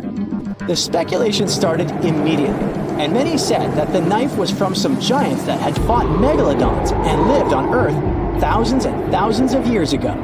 That could make a nice story, but the knife is most likely a movie prop that was lost at sea. One of the ocean's most bizarre animals is the frilled shark. It's believed that this fish is the reason for all those sea serpent stories that sea explorers of the past wrote about. These animals live pretty deep in the ocean, but sometimes they can be seen in shallow waters. It's super rare, but possible. The frilled shark has a big mouth sporting around 300 teeth. It also has a long body that looks like a lizard's, and it is truly a unique species of shark. Its prey can be half of its size because this shark's stomach is like that of a snake, and it can swallow huge fish or crustaceans. Spotting a few worms in your garden is no big deal, but after seeing a 26-foot long one in the ocean, you will make your wetsuit a little wetter. This worm is super rare, and it's completely harmless to humans. It's actually not a giant worm. It's a cluster of zooids that are stuck together in a worm-shaped formation. They usually only eat plankton, bacteria, and other tiny things that can be found in the ocean. Probably the scariest thing in the ocean that is 100% real is the magna pinna, which can be found at crazy depths of 20,000 feet below the surface. This monster looks like an underwater Slender Man, but it's just a squid with really long tentacles that can reach a terrifying size of 8 feet. This guy has only been seen a few times, and basically, we don't know much about this creature so far. You're sitting in a soft chair at home and watching TV. Click, another reality show. Click, an action movie you've seen so many times. Click, a nature documentary. Boring. Click, click, click. Ah, the remote stopped working. Great. You open the back lid to change the batteries, and a random thought occurs to you. How did they come up with these batteries, you think? With the help of the fish, a voice from the TV answers you. You look at the screen. The host of the wildlife show talks about electric eels, how they generate electricity, why they don't hurt themselves with it, and how they help to create batteries. Okay, they got your attention. Make yourself comfortable and enjoy. We fly to South America. Here our exciting adventure through the tropical jungle begins. We need to go along the Amazon and find a small pond or stream that branches from the river. This is where our shocking little heroes live. You pull a fishing rod out of your backpack and throw the line into the water. Very soon, the fish should take the bait. By the way, an electric eel is not an eel at all. It's a fish, and it's closer to the carp or catfish family. The line is wiggling. You pull the rod but realize you're not strong enough because an electric eel is a really big creature. Its length can exceed 8 feet. That's more than the average height of a professional basketball player. And it weighs about 44 pounds. Size isn't the only thing that's scary about it. The electric eel is able to shock you really bad. An electric eel can't breathe in water like fish do. It needs to come up to the surface and breathe the air above. Besides, they jump out of the water to attack predators. This is their way of protecting themselves. The eel's electric power can reach more than 600 volts. This burst of energy is enough to knock an adult horse off its feet. That's why you need fake bait to make the eel deplete all its energy. You were prepared for this and took a life-size inflatable alligator doll with you. You throw it close to the fish, the eel attacks it several times. Now you have time before the fish recharges itself. You put the eel in a glass tank filled with water and carefully study it. Previously, when people discovered this fish for the first time, they placed it in an aquarium and transported it around the world. In Europe, the eel was shown at exhibitions, and people considered it a real monster. But thanks to science, we now know how this fish generates electricity. The eel's body contains electrical organs. There are thousands of disc-shaped cells called electrocytes all over its body. When the eel wants to fight off an enemy or attack its prey, its brain sends a signal that passes through the whole nervous system and gets into the electrical organ. Electrocytes are instantly charged with electricity and release it. Individually, these cells are weak, but what's peculiar about this organ is that it provides a charge to all cells at the same time. They create an electric field around the eel, which scatters in different directions and stuns all living things nearby. In 1800, the way eels accumulate electricity inside them inspired an Italian physicist, Alessandro Volta, and helped him create the world's first battery. At the time, he called his invention a voltaic pile, and the unit of measurement of electric potential was named after the scientist himself, the Volt, that's it. Anyway, still Volta couldn't understand why the electric field didn't touch the eel itself. More than 200 years later have passed since then, and science still can't explain this phenomenon. It's possible the charge is released very quickly and doesn't have time to touch the eel. Also, there's a theory that during the strike, eels bend their body in a certain position that allows them to avoid getting struck. But there are cases when eels accidentally hurt themselves. Electrical shock is not the only superpower this fish has. It can create a very weak electric field to detect its prey. Almost every animal on the planet has electroreceptors. Thanks to them, they can feel barely perceptible electrical signals. Thus, the eel, like a sonar, locates its prey. After that, it releases a stronger charge to immobilize its target before attacking. There are about 350 species of fish that can generate electrical discharges, but the most powerful is the eel. Some creatures, such as the elephant fish, use this ability to detect predators and hide from them. The charge in their organs is not enough to attack, but still sufficient to recharge a small battery by 2/3. One of the weirdest fish releasing an electric discharge is the stargazer fish. To see it, we need to dive to the bottom of the ocean. Now, look very carefully. Among the ocean sand and rocks, you can distinguish the faint outlines of big eyes and a creepy mouth. Now that's not me. The face looks like an imprint of some sinister creature, but it's the real face of a stargazer. The fish merges with the seafloor to catch prey. It has eyes, nostrils, and mouth on the top of its face, all in the same place. It buries itself in the sand, opens its mouth, and waits for little fish to swim by. Organs that produce electricity are behind the stargazer's eyes. The fish uses them to protect itself from predators. The shock confuses the enemies, and the stargazer has time to swim away. And not only sea dwellers can generate electricity. Let's go to lush green meadows to see them. Bees fly and work hard here. These creatures flap their wings so fast that they generate an electrical pulse. Look how a bee flies up to a flower, pollinates it, and leaves a faint electric trace on it. If another bee gets to this flower, it will notice the electric mark, understand that this flower has been harvested already, and try another one.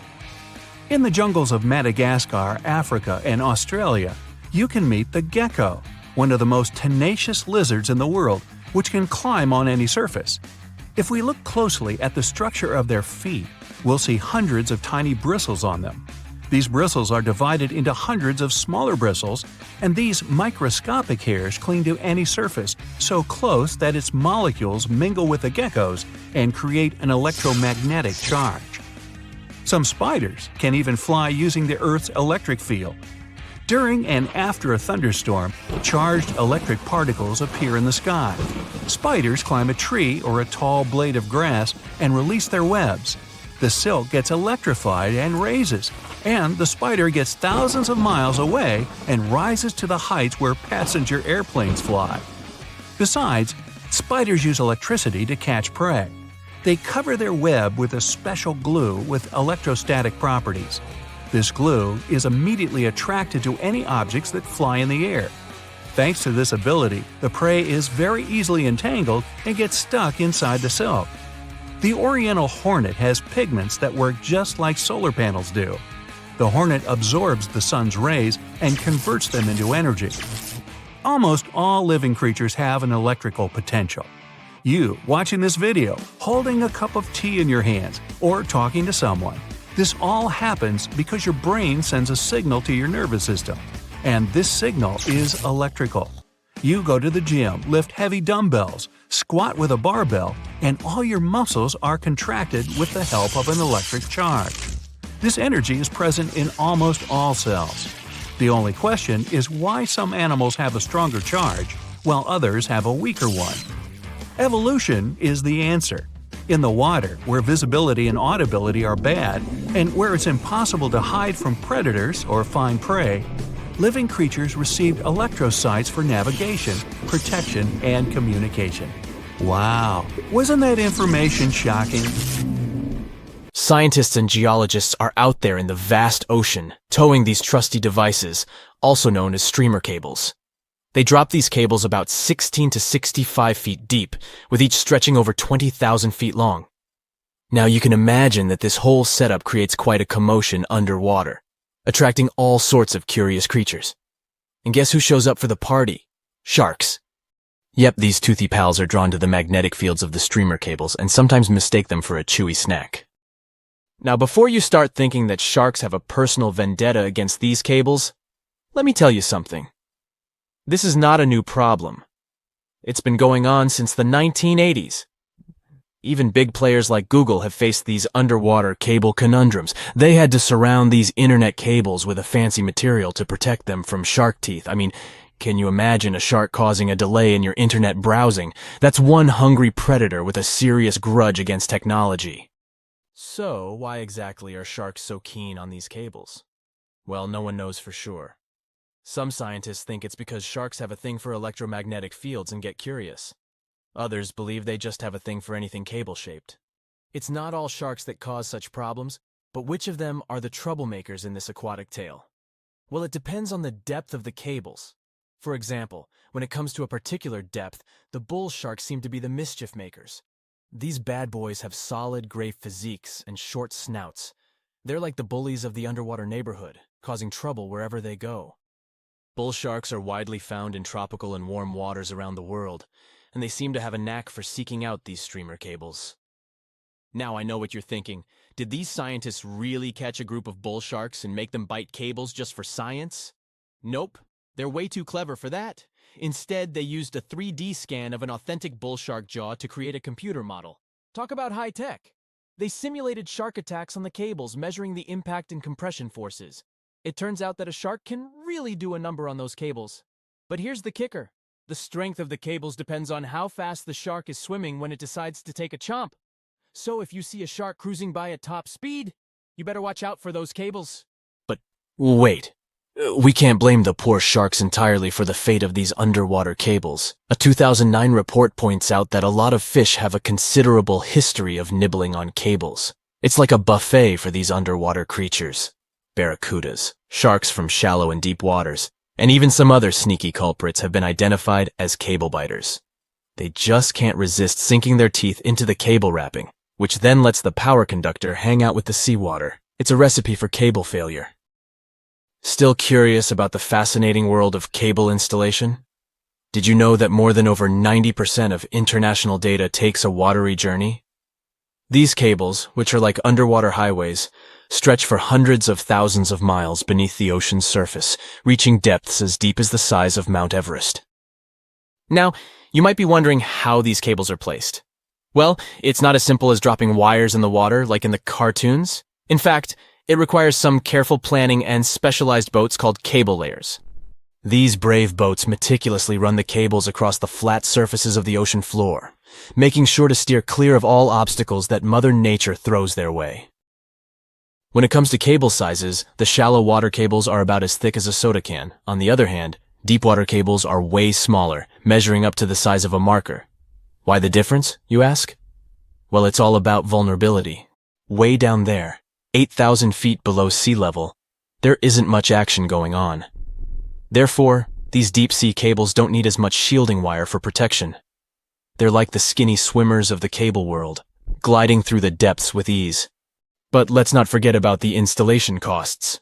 Brace yourself, because placing a cable across the vast expanse of the ocean is no bargain. We're talking about millions of dollars. Now, the actual price may vary depending on factors like the total length of the cable and its destination. But trust me, it's definitely not pocket change. Installing shallow water cables is quite the spectacle. They're carefully stuffed beneath the ocean floor using high-pressure water jets.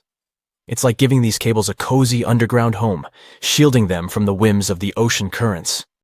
So, while cable installation may be slow, and, let's face it, a bit expensive, it's truly a remarkable feat of engineering. The underwater world is a complex and delicate ecosystem, and the cable layers take great care to ensure that their installations don't disrupt the marine life and habitats that call the ocean home. It's a balancing act between technological progress and oceanic conservation, and they're doing a pretty good job at it.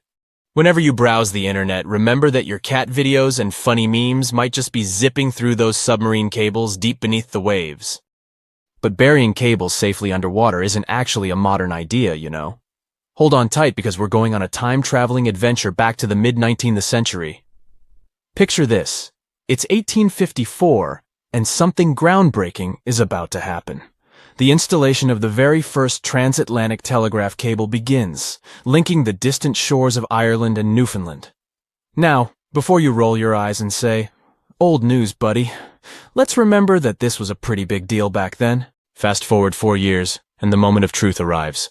The first transmission is sent through the cable, carrying a message that goes something like this. Laws. White House received 5-minute signal. Coil signals too weak to relay. Try drive slow and regular. I have put intermediate pulley. Reply by coils. Okay. Maybe not the most exhilarating message ever sent. But hey, they were just getting started. Now, let's put ourselves in the shoes of those remarkable folks involved in this undersea endeavor. Imagine being the lead electrician of the Atlantic Telegraph Company, also known as White House, in the message. He must have been quite the electrician extraordinaire.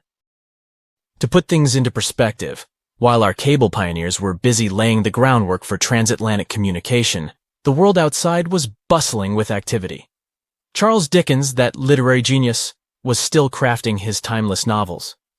Meanwhile, a little settlement named Dallas was officially incorporated in the vast state of Texas. It's pretty incredible to think about how far we've come since then, with our high-speed internet and seamless global communication. Could you really take down the internet by simply going underwater with a pair of wire cutters? Well, technically, yes. You'll need to be all geared up, wearing your snazzy scuba suit and holding a pair of trusty wire cutters. You can also add a mischievous grin on your face just to create the right ambiance, don't you agree? Now, let's get serious. Cutting through those super important submarine communications cables is no easy task. They carry thousands of seriously dangerous volts. But here's the deal. Someone actually did it in Egypt back in 2013. A group of daring individuals wearing their sleek wetsuits and equipped with wire cutters decided to give it a go. Their target? The Southeast Asia Middle East West, Europe E4 cable. A whopping 500-mile lifeline that connects 3 continents. As soon as those mischievous cable cutters did their thing, chaos ensued. Internet speeds in Egypt took a nosedive, plummeting by a staggering 60%. Can you imagine the frustration of trying to load a cute puppy video and having to wait for ages? But hey, let's keep things lighthearted here. The internet, like a phoenix, rose from the ashes once the cable was repaired. Speeds were restored, and everyone could once again binge-watch their favorite shows and indulge in endless rounds of online gaming. The largest and most ferocious predator to ever haunt the oceans, the Megalodon shark, dominated the seas for centuries before becoming extinct millions of years ago. However, scientists managed to discover very few remnants of the giant shark. Everything we know about the great sea beast we've learned thanks to fossils of its giant teeth, which are just about the size of the average human hand. Scientists estimated the size of the prehistoric shark using calculations based on the measurement of the length of a megalodon tooth. On average, the size of a megalodon shark was 33 feet long. The largest of the species could reach up to 58 feet long. However, these megasharks may have been even bigger than we ever thought. At the Florida Museum of Natural History, a group of students examined 3D printed replicas of megalodon teeth to calculate the shark's size using the tooth length method. But something was off. Each student calculated a different size for the same shark, with their estimates ranging from 40 feet to 180 feet. A lead paleontologist took a look at the students' equations. He realized that the method they used to calculate megalodon sizes for decades isn't that accurate at all. So they invented a new method to calculate the megalodon size based on the width of the megalodon tooth instead of its length. It turned out that the average megalodon would be around 65 feet long. It's almost double the size scientists previously thought, and would mean that the average megalodon is the length of 2 school buses. A megalodon skeleton has never been discovered. Shark skeletons are made mostly of cartilage, meaning that they decompose quickly. Luckily, sharks continuously shed and regrow teeth throughout their lives. One shark can go through 40,000 teeth in a single lifetime. Scientists have managed to study different types of shark species based on their teeth alone. The megalodon shark had around 276 teeth. When they fell out, these teeth landed in seabed, where they stayed for millions of years, fossilizing. Scientists found those teeth, and they're the only real record we have of the megalodon's existence. The word megalodon means giant tooth. Its tooth is around 7 inches long. For comparison, the largest tooth of a great white shark is only 3 inches long. To find a bigger set of choppers, you'd have to go back 65 million years to find the great Tyrannosaurus rex, whose teeth measured a whopping 12 inches. Megalodon teeth have been discovered all over the world. It means that, unlike other marine animals of its time, the megalodon was intercontinental. Even today, most sharks and marine animals tend to stick to one sea or ocean. The megalodon shark swam freely around the world, moving between tropical and subtropical waters. Megalodon teeth have been found in every continent apart from the freezing cold waters of Antarctica. When a megalodon makes a starring appearance in a movie or TV show, it's portrayed to look like a giant version of a great white shark. Scientists previously believed that the Megalodon and the great white shark both descended from one common ancestor. Still, it's not true. In fact, it's more likely that the Megalodon was the arch-enemy of the great white shark's ancestor, the broad-toothed mako shark. That means Megalodon wouldn't have looked so similar to the great white after all. In reality, the Megalodon would have a shorter nose than the great white, along with longer pectoral fins to give the giant shark a stockier and more threatening build.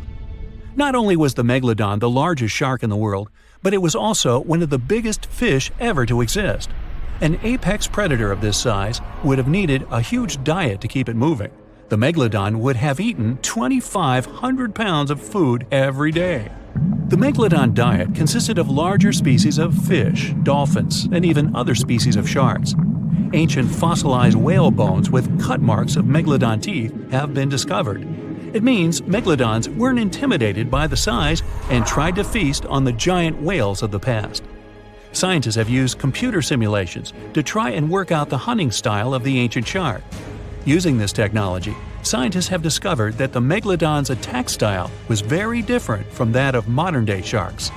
Modern sharks dive straight for their prey's most vulnerable spot, for example, the soft underbelly of a seal. The Megalodon's teeth were uniquely suited to biting through tougher areas of cartilage. So, evidence suggests that a Megalodon would first chew the tougher fins of their prey, rendering them unable to swim away before launching into their final attack.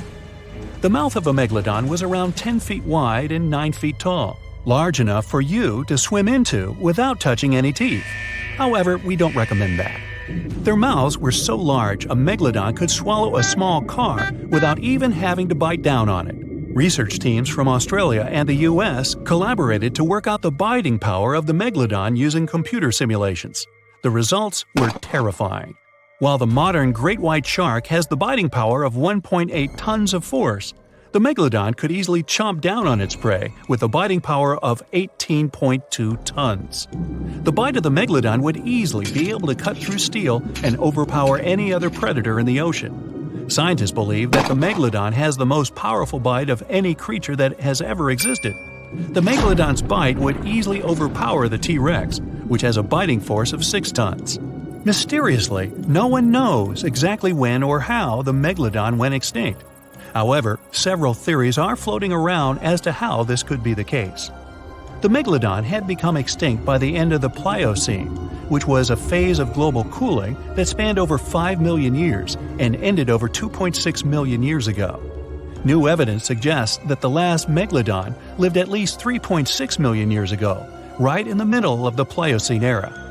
Another theory claims that these megasharks disappeared because of the changing Earth temperatures occurring during the Pliocene. As the Earth cooled down, the tropical waters of the world's oceans plummeted to colder temperatures.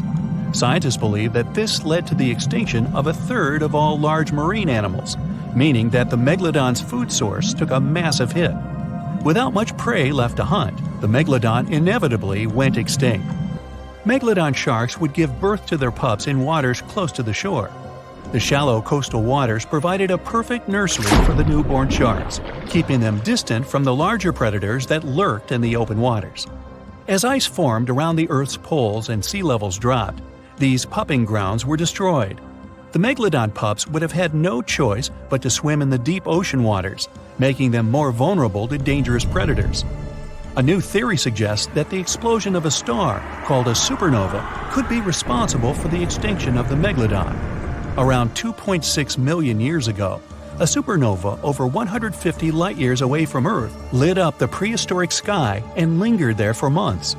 A few hundred years after the supernova had faded, particles of cosmic energy from the star explosion plummeted to Earth. The energy particles carried dangerous amounts of radiation. Researchers believe that this radiation could cause the mass extinction of many marine animals, including the Megalodon. Radiation from the particles extended hundreds of yards down into the ocean and was more dangerous for bigger creatures than for smaller ones. The bigger the creature is, the more radiation they would absorb. The 60-foot-long Megalodon was large enough to absorb great amounts of radiation. Some people believe that the Megalodon is still alive today, lurking at the depths of the ocean waters. But it's unlikely to be true. Megalodons are a warm water species, which means they would be unable to survive in the cold waters of the deep ocean. Most of the megalodon's potential prey live in shallower waters, meaning there would be very little for the megalodon to eat at a deep sea level. Simply put, if there were an animal as big as the megalodon still living today, we would have spotted it by now. 450 million years ago, no, I wasn't around then, the sea level was higher, coral reefs started to form, the climate on our planet was stable and warm, not even dinosaurs were around yet. The time when bony and jawed fish we know as sharks appeared. They've been dominating the oceans and making other marine creatures flee in fear ever since. Many of them, like great white sharks, have evolved and adjusted to life in the open ocean as hunters with a pretty high position in the food chain. They're less diverse today than before. One of the reasons is the asteroid strike from the age of dinosaurs. After it reduced the number of shark species, only smaller and deep-water kinds that ate primarily fish survived. They started getting bigger over time.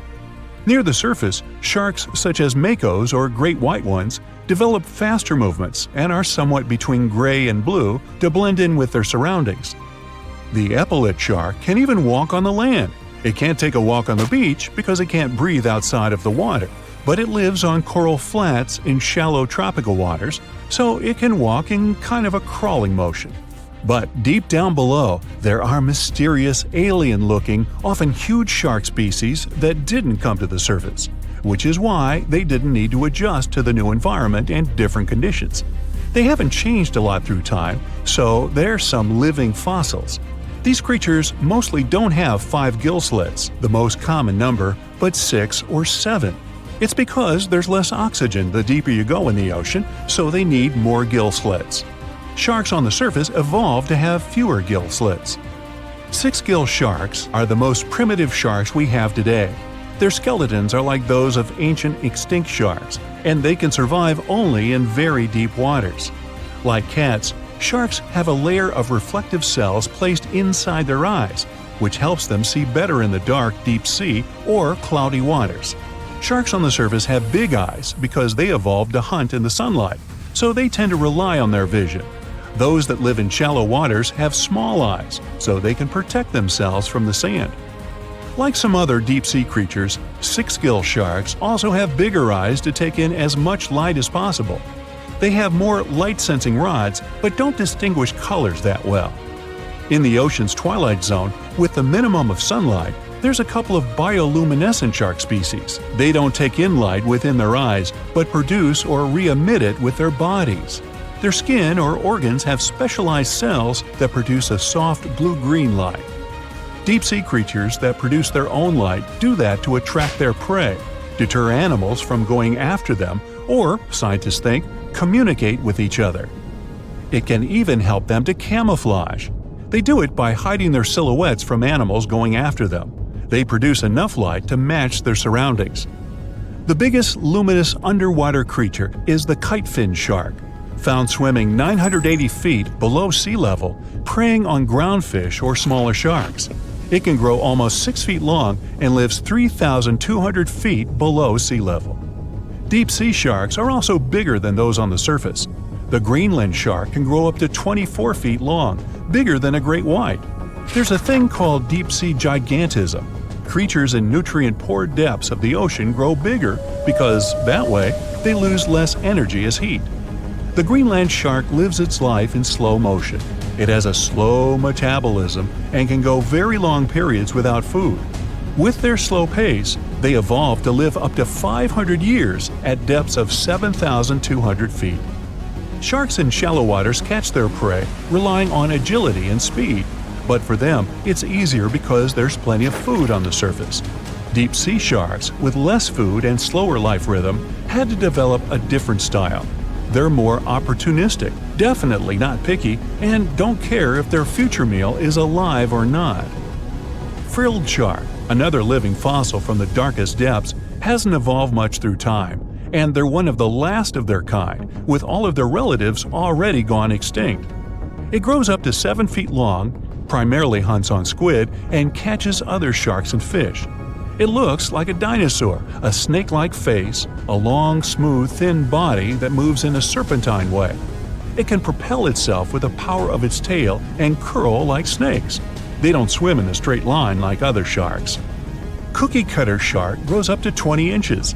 It got the name because of the way it feeds, biting off small pieces. It's a parasite creature, which means it feeds off bigger animals but leaves them alive. They have sharp teeth and sometimes even swallow those that fall off on purpose.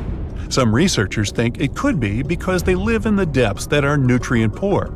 If they swallow the teeth, they could recycle calcium and other material from it. Prickly shark is a rare and unusual creature with many thorn-like denticles and 2 small dorsal fins.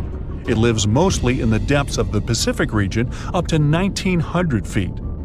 Ghost sharks are not even real sharks, but fish closely related to them and rays. They have big pectoral and pelvic fins, 2 dorsal fins, pretty big eyes, and unlike their cousins, have a single external gill opening. Ghost sharks have slender tails and can grow up to 80 inches, silver to blackish color. They sometimes live in rivers and coastal waters, but also in the depths of the ocean of 8,200 feet or even deeper. They are pretty weak swimmers, so they tend to feed on invertebrates and small fish. Goblin sharks. Swimming through the deep sea, this creepy shark with a flabby body suddenly sees a small, innocent squid. It goes toward it, but the potential snack notices it and quickly starts moving to dart away. It seems like the plan could work at first, but then the shark suddenly thrusts the jaw of its mouth and catches the poor little squid in a second. After the meal is finished, the animal simply fits the jaw back into the mouth and goes away as if nothing happened. This is possible because it has a jaw connected to 3-inch-long flaps of skin, which is why it can unfold from the snout. It can grow up to 12 feet long with a weight of 460 pounds. Scientists think goblin sharks are mostly active in the morning and evening. The shark has a long, prominent snout and specific sensing organs on it. It uses them to sense electrical fields in the dark oceanic depths. Seven-gill shark is a big cow shark, brown to silver-gray on top, white underneath, black and white spots, with a thick body, a small dorsal fin, and a wide, blunt snout.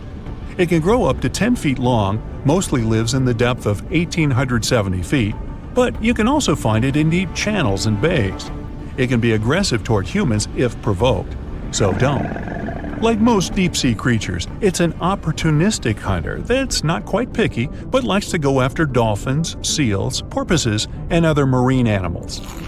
Megamouth sharks mostly live in the depths of 15,000 feet and spend most of their time in the dark, like me. Scientists discovered it in 1976 because it went near the surface at night to feed on zooplankton. That's the only time these sharks go there. During the day, they return to their quiet, dark, and mysterious depths.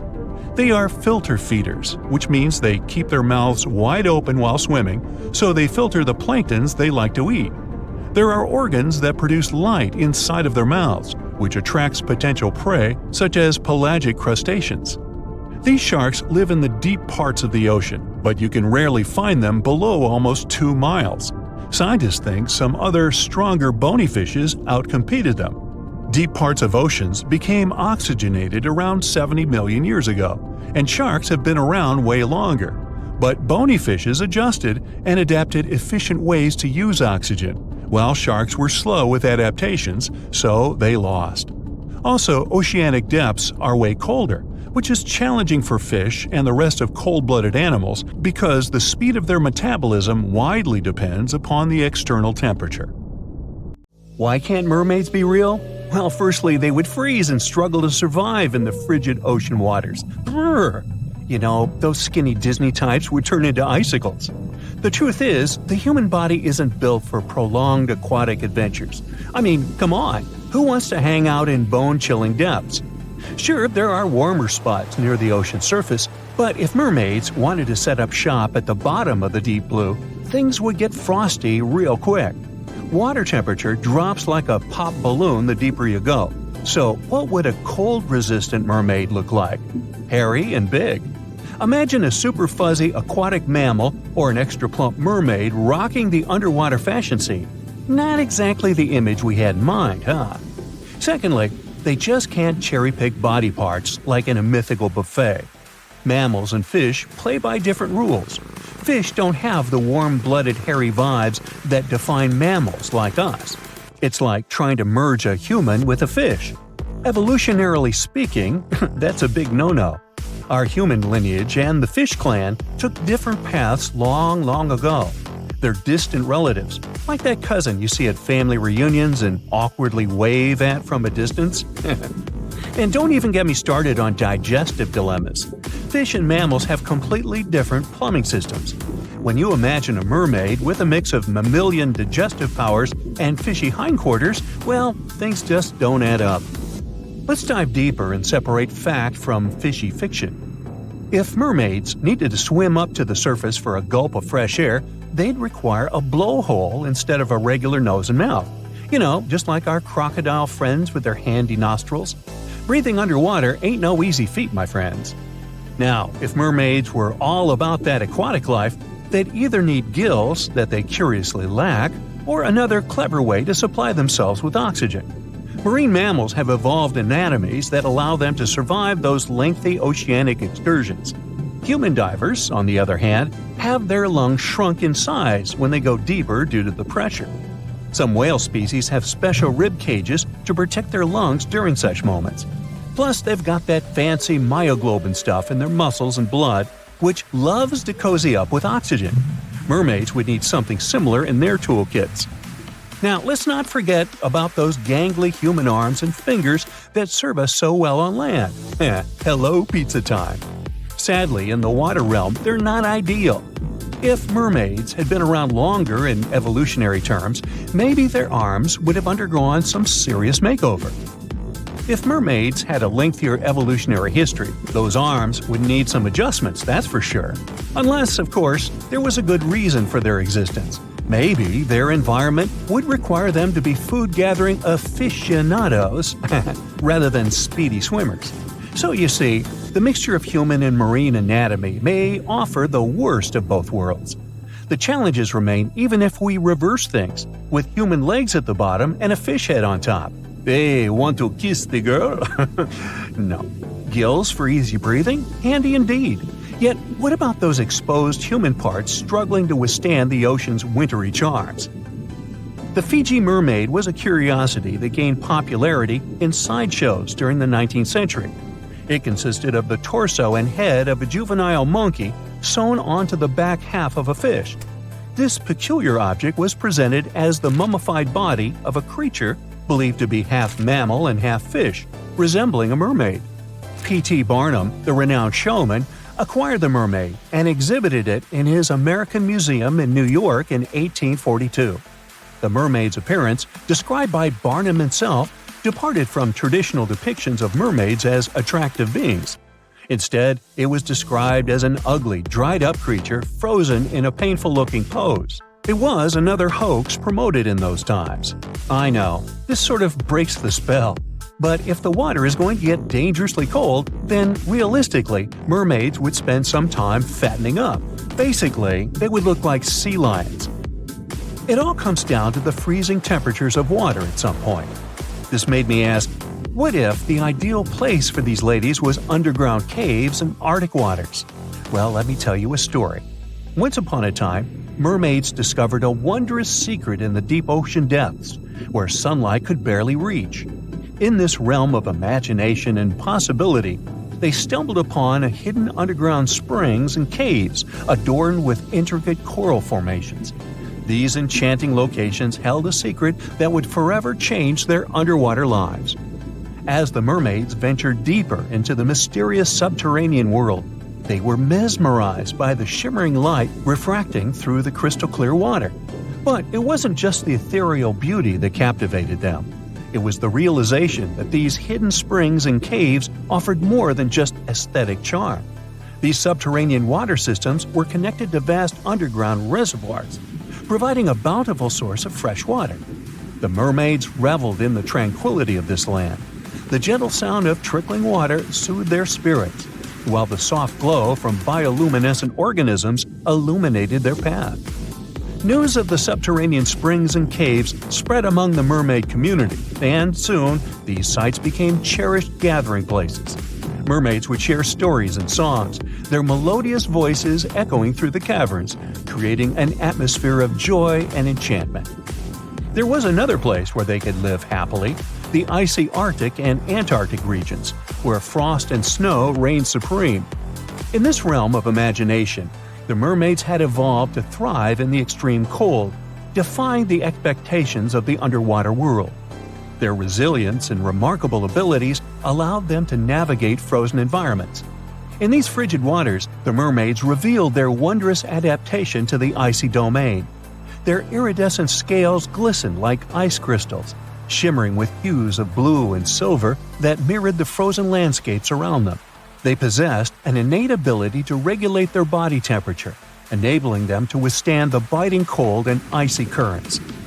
To navigate through the frozen terrain, the mermaids developed special features. Their tails transformed, bearing a majestic combination of sleekness and strength, resembling the magnificent flukes of the Arctic whales. With each flick, they propelled themselves effortlessly through the dense icy waters, moving with a grace that mesmerized everyone who saw them. Within this frozen wonderland, the mermaids found solace and purpose. They became the guardians of these icy realms, nurturing delicate ecosystems hidden beneath the frost-covered surface. Okay, well, maybe the story is just one version of how reality could unfold, but we do have real-life mermaids in our world. People admire these creatures so much that they create events and communities to swim together while wearing costumes. In the UK, there is a mesmerizing mermaid who is admired by a lot of people. Her name is Hannah Caddick, also known as Mermaid Torva, and her tale showcases the vibrant colors of the local sea life. The Portland Week event is organized to raise funds for an environmental group, and Hannah, who resides on a nearby houseboat, is part of the growing community of mermaids in the UK. Like other mermaids, Hannah uses a monofin, a large single flipper that propels her through the water. These monofins can be quite expensive, with silicone tails costing over £2,000 and often being meticulously handcrafted. So, would you consider getting a tail and joining this community? Or would you prefer to be a spectator and watch them from the shore? And here's a short useful fact. Nowadays, when we hear the word siren, we often think of mermaids. But let's not forget that sirens were there to blur the line between life and the beyond and to serenade everyone with an utterly irresistible song. While plenty of water-dwelling temptresses are out there, the sirens were the real deal. They lured sailors. But mermaids aren't the same as them. Mermaids are enchanting and nice creatures. And these days, sirens are what you hear when fire trucks, ambulances, and police cars drive by on their way to help someone. Okay, let's face it, we humans are pretty ordinary. I mean, we're no superheroes with superpowers, right? What, you didn't get the memo? But the animal world has a bunch of superheroes. Some creatures live forever, and those who seem to not care about the laws of gravity. Critters that are immune to venom, and those that can run on water. And some of them will send shivers down your spine. So the first superpower on the list is the ability to live without water. Kangaroo rats can get by without water for years. They actually don't mind living without any water. Humans, on the other hand, can only survive 3 days without water. Humans 0, kangaroo rats 1. These little buddies live in extremely arid desert areas and have to get water from the seeds and plants they eat. And although it may sound a bit disturbing, kangaroo rats also know how to extract water from their urine before they set off on a bathroom trip. This way, they don't waste a single drop of precious moisture. Well, that would come in handy at sporting events. Now let me introduce you to the Peter Parker of the animal world. Yep, seems like Spider-Man is real, but not human. Meet a gecko lizard, or simply gecko. This critter has a marvelous ability to climb up all kinds of vertical surfaces and can even go for a walk on the ceiling. This gravity-defying feat is possible thanks to the lizard's unique foot pads covered with tiny hairs. They can cling to almost any kind of surface, no matter whether it's smooth, hard, rough, or soft. One more fun fact about these guys is that they lack eyelids. So they always keep an eye wide open for what's going on around them. If you wonder how they keep their eyes protected, here's the answer. Their eyes are covered with a transparent membrane, the cornea. Sure thing, they can't close their eyes, and if they have something in their eye, they simply lick it off. Right, they clean their eyeballs by licking them. I guess that's another superpower. Any supersonic superpowers here? Sure. A 1-inch long subtropical shrimp disorients its prey with a sonic boom.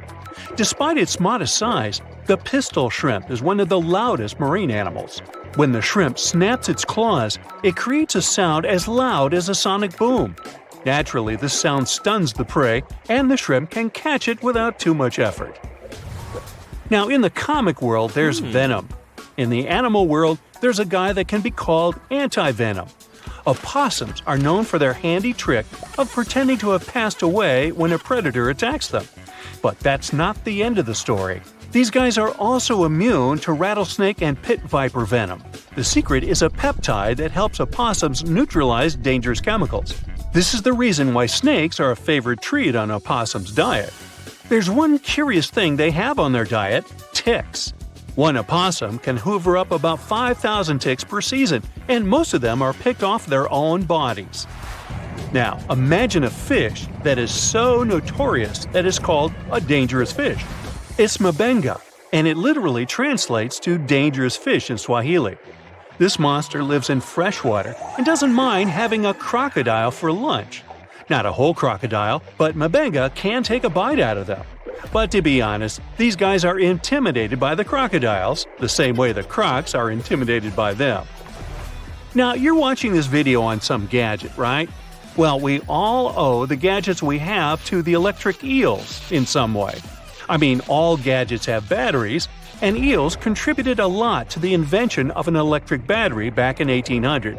I know, the batteries have unrecognizably changed since then, but still, the first electric battery ever was invented thanks to electric eels. Anyway, if you see one of them and want to thank them for their magnificent invention, don't do that. Thing is, they can deliver shocks up to 860 volts. You don't want to experience that. Now let's talk about the Count Dracula of the animal kingdom. Nope, I'm not talking about bats. I'm talking about the fanged vampire fish. These fish are known as payara and have 2 long fangs protruding from their lower jaw. Here's why some people associate them with vampires. Hippos are the beauty gurus, since they know how to save a fortune on skincare. Living under the harsh African sun, these animals secrete a sweat-like red oily substance that evaporates and keeps the animals' bodies cool. Besides, the fluid works as a moisturizer, sunscreen, and antibiotic all in one. But they're not the only ones with such a superpower. Mantis shrimp know how to produce natural sunscreen too, but they use it for eye protection. It's all about amino acid pigments, and these pigments act as special filters that contribute to their sharp vision too. That's what I call multitasking. Meerkats have dark patches around their eyes which makes them look even cuter. But these black circles aren't there just to make these buddies more adorable. They also function as built-in sunglasses.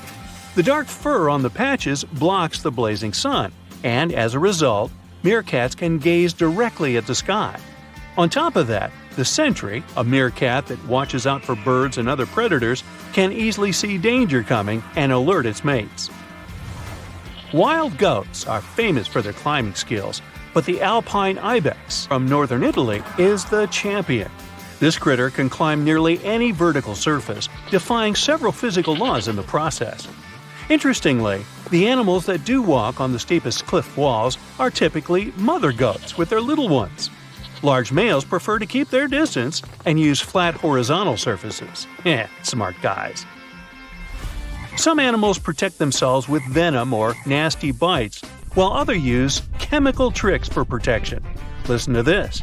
Some species of millipedes produce hydrogen cyanide and exude it when they feel threatened. Hydrogen cyanide is odorless but highly toxic.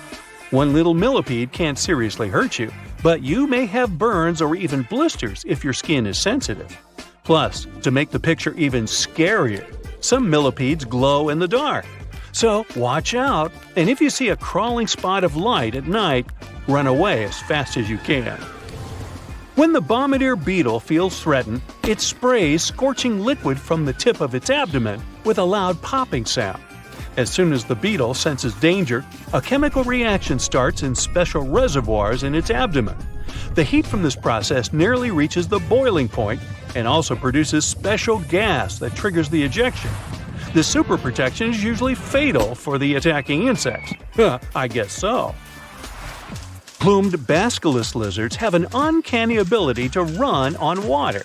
First of all, their hind feet are equipped with long toes which have fringes of skin that can spread out in the water. As a result, a bigger surface of the lizard's foot comes into contact with water. Then, when it runs on water, it pumps its legs incredibly fast. This creates little pockets of air that prevent the animal from drowning by keeping it on the surface. Now, fleas can be annoying, but it doesn't make them any less amazing. These tiny critters can leap about 50 times their body length. If people could do the same, we would be jumping about a quarter of a mile into the air. Well, let's try it. The most curious thing about fleas' astonishing ability is that they take most of the power for leaps from their toes, not knees. So, what's your favorite animal superpower? I vote for the kangaroo rat. I don't like standing in lines for the bathroom. There's a creature somewhere deep in the ocean looking for prey that would make Dracula himself proud. It's been around since before even the dinosaurs walked the earth. It has no bones or jaw, but it doesn't stop this underwater vampire from hunting. The name of this eel-like parasite is the Pacific lamprey. The English monarch loved this fish so much that he defied doctors' orders to stop eating lamprey flesh. He got sick every time he'd have the original gooey fish.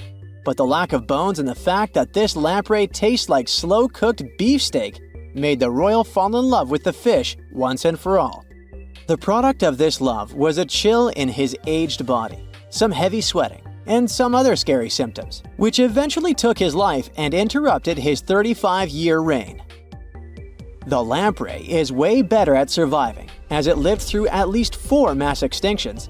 Its ancient ancestors evolved over 450 million years ago. There are around 40 living species of lampreys still thriving across the world. The Pacific lamprey is just one of them. These creatures have cartilage instead of bones, and a third eye, which is a special light-sensing organ on the top of their heads. Instead of a regular jaw, they have a sucker mouth surrounded by teeth. It's perfect for latching onto prey and sipping up body fluids like underwater vampires. Once they pick a victim, they suction it, making a seal that's almost impossible to break. Scientists believe the Pacific lampreys don't munch on flesh. Female lampreys lay up to 200,000 eggs in nests that stay in fresh water for 3 to 4 weeks. Once the larvae hatch, they burrow into sediment and stay under the sand for up to a decade. When they hit their teenage years, these miniature Draculas re-emerge and migrate from freshwater all the way to the Pacific Ocean. This journey isn't the easiest, and it takes some changes to its appearance and physiology to adapt to a huge change in salinity. After several years, they go back to freshwater to reproduce. Pacific lampreys can use chemical clues released by their larval migrating pals to find their way. They can travel hundreds of miles inland to find the perfect spot for spawning and rearing. It's not always the same place they spawned in. Many species of birds, mammals, and other fish can appreciate the fatty flesh of lamprey. This makes them some of the most valuable players in freshwater and marine ecosystems. Another lamprey type, the sea lamprey, is native to the Atlantic Ocean. It's not that dangerous when it's at home, but once it gets to the Great Lakes, it becomes a real threat to the 4 local native species of lamprey. The sea lamprey is up to 4 times bigger than the lake species. It has unlimited food and spawning grounds, and no natural predators here, so it becomes cocky. It secretes an enzyme that doesn't let the blood clot. Once it attaches to some unsuspecting fish, it spends the next several months feeding off of it. And even if the fish shakes the lamprey off, it doesn't have long to live because the mark the predator leaves behind. Sea lampreys aren't interested in humans, but can accidentally latch onto a swimmer. It won't be fatal, but it's not the most pleasant sensation, and you need to get the spot of the impact disinfected. The Australian box jellyfish looks harmless, but it's considered the most venomous marine animal. Unlike other kinds of jellyfish that float with the current rather than swim, this creature can reach an impressive speed and choose its own direction. It has tentacles covered with tiny darts loaded with poison. People and animals that get unlucky enough to meet with those tentacles face some scary and sometimes even fatal consequences in a matter of minutes. Before you decide to never revisit the ocean, you should know that only a few out of around 50 existing species of box jellyfish have venom that is lethal to humans. There are some not-so-dangerous species living in warm coastal waters worldwide. And the most dangerous ones are in the Indo-Pacific region and northern Australia. A blue-ringed octopus spots a signature psychedelic color and the ability to take away your life. This cute-looking sea monster likes to spend its time in the soft, sandy bottom or shallow tide pools and coral reefs. It normally hides in underwater crevices, among shells or debris. If you disturb it, the octopus will activate its tiny color-changing organs and demonstrate its blue rings as a warning signal. The next step will be releasing a venom 1,000 times more powerful than cyanide.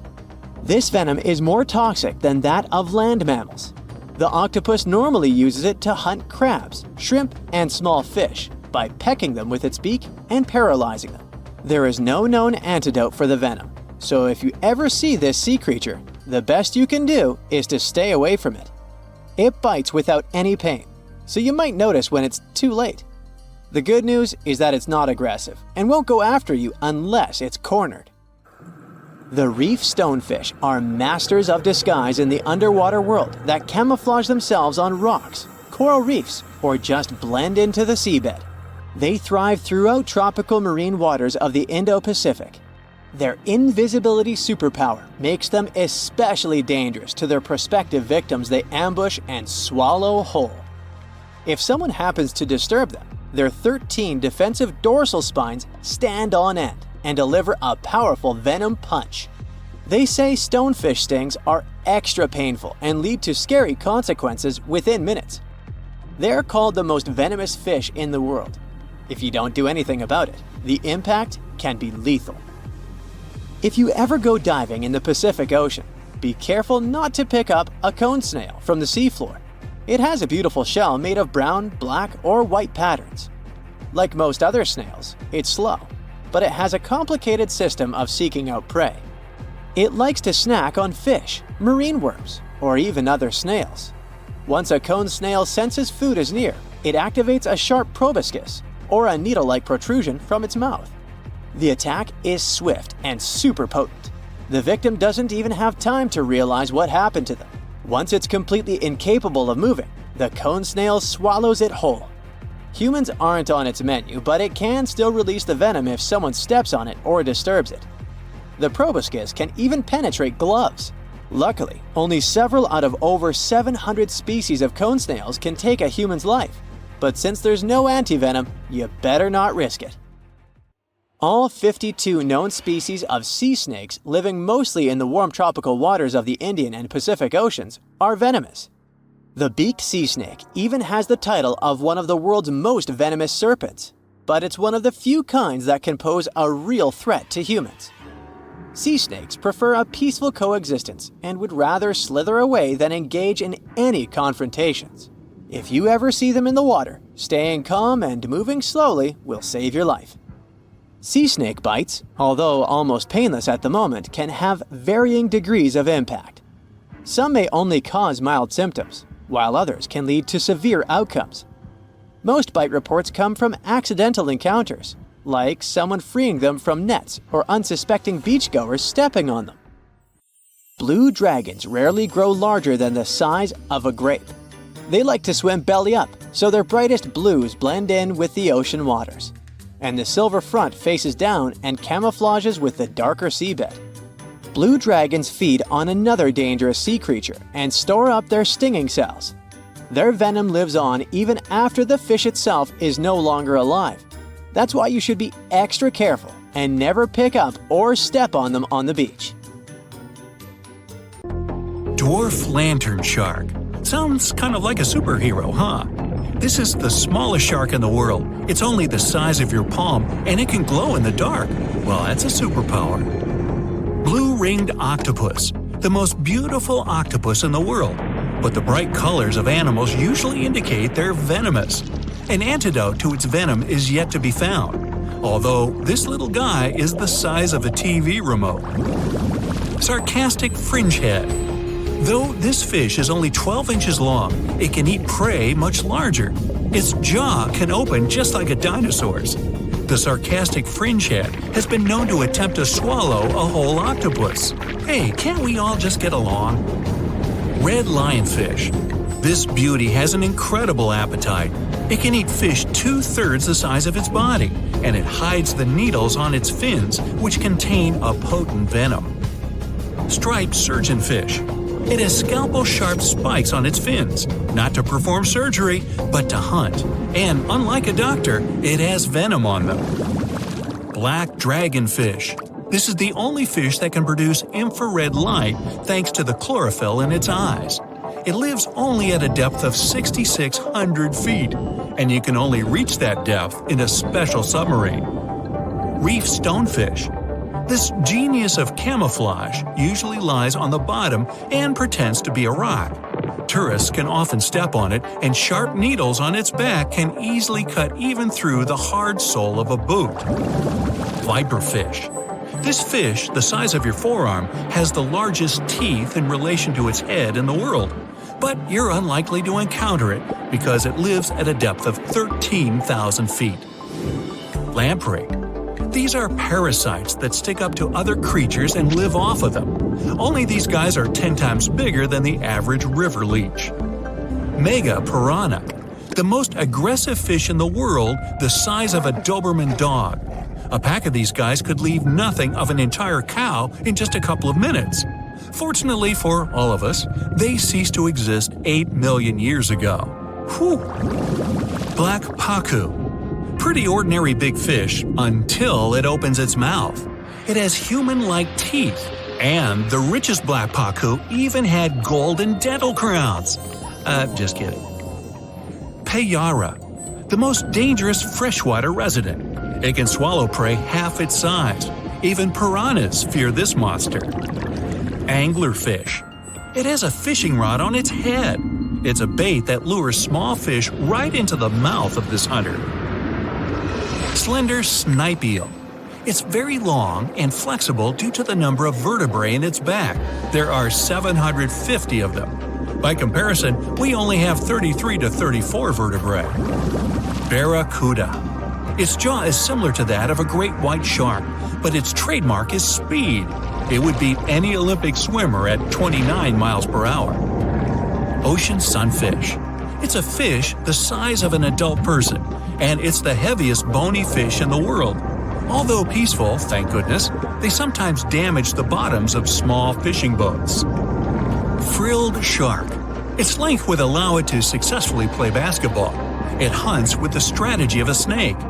The shark bends its body and then makes a sharp dash forward, and it has 300 teeth. Plenty of frills there. The electric eel. Its feature is its electrical organs, which can discharge 4 times as much as a normal household socket. The electric eel's shock can easily stun a large horse. Box jellyfish. It doesn't just drift in the waves near a shore like a regular jellyfish. Oh no! These guys are very fast and can even catch up with a person in the water. And their sting is hazardous. They don't look for trouble, but they're always ready to defend themselves. Goblin shark. Its snout ends in a long blade-like outgrowth, and its jaw could extend all the way to the end of the snout. It's one of the most terrifying sharks in the world, despite its tender pink color. Saltwater crocodile. This is the most bad-tempered crocodile on the planet, and one of the largest at 20 feet. They're not afraid of humans and only consider us as food. Hey, don't snack on me. Great white shark, the most notorious inhabitant of the oceans.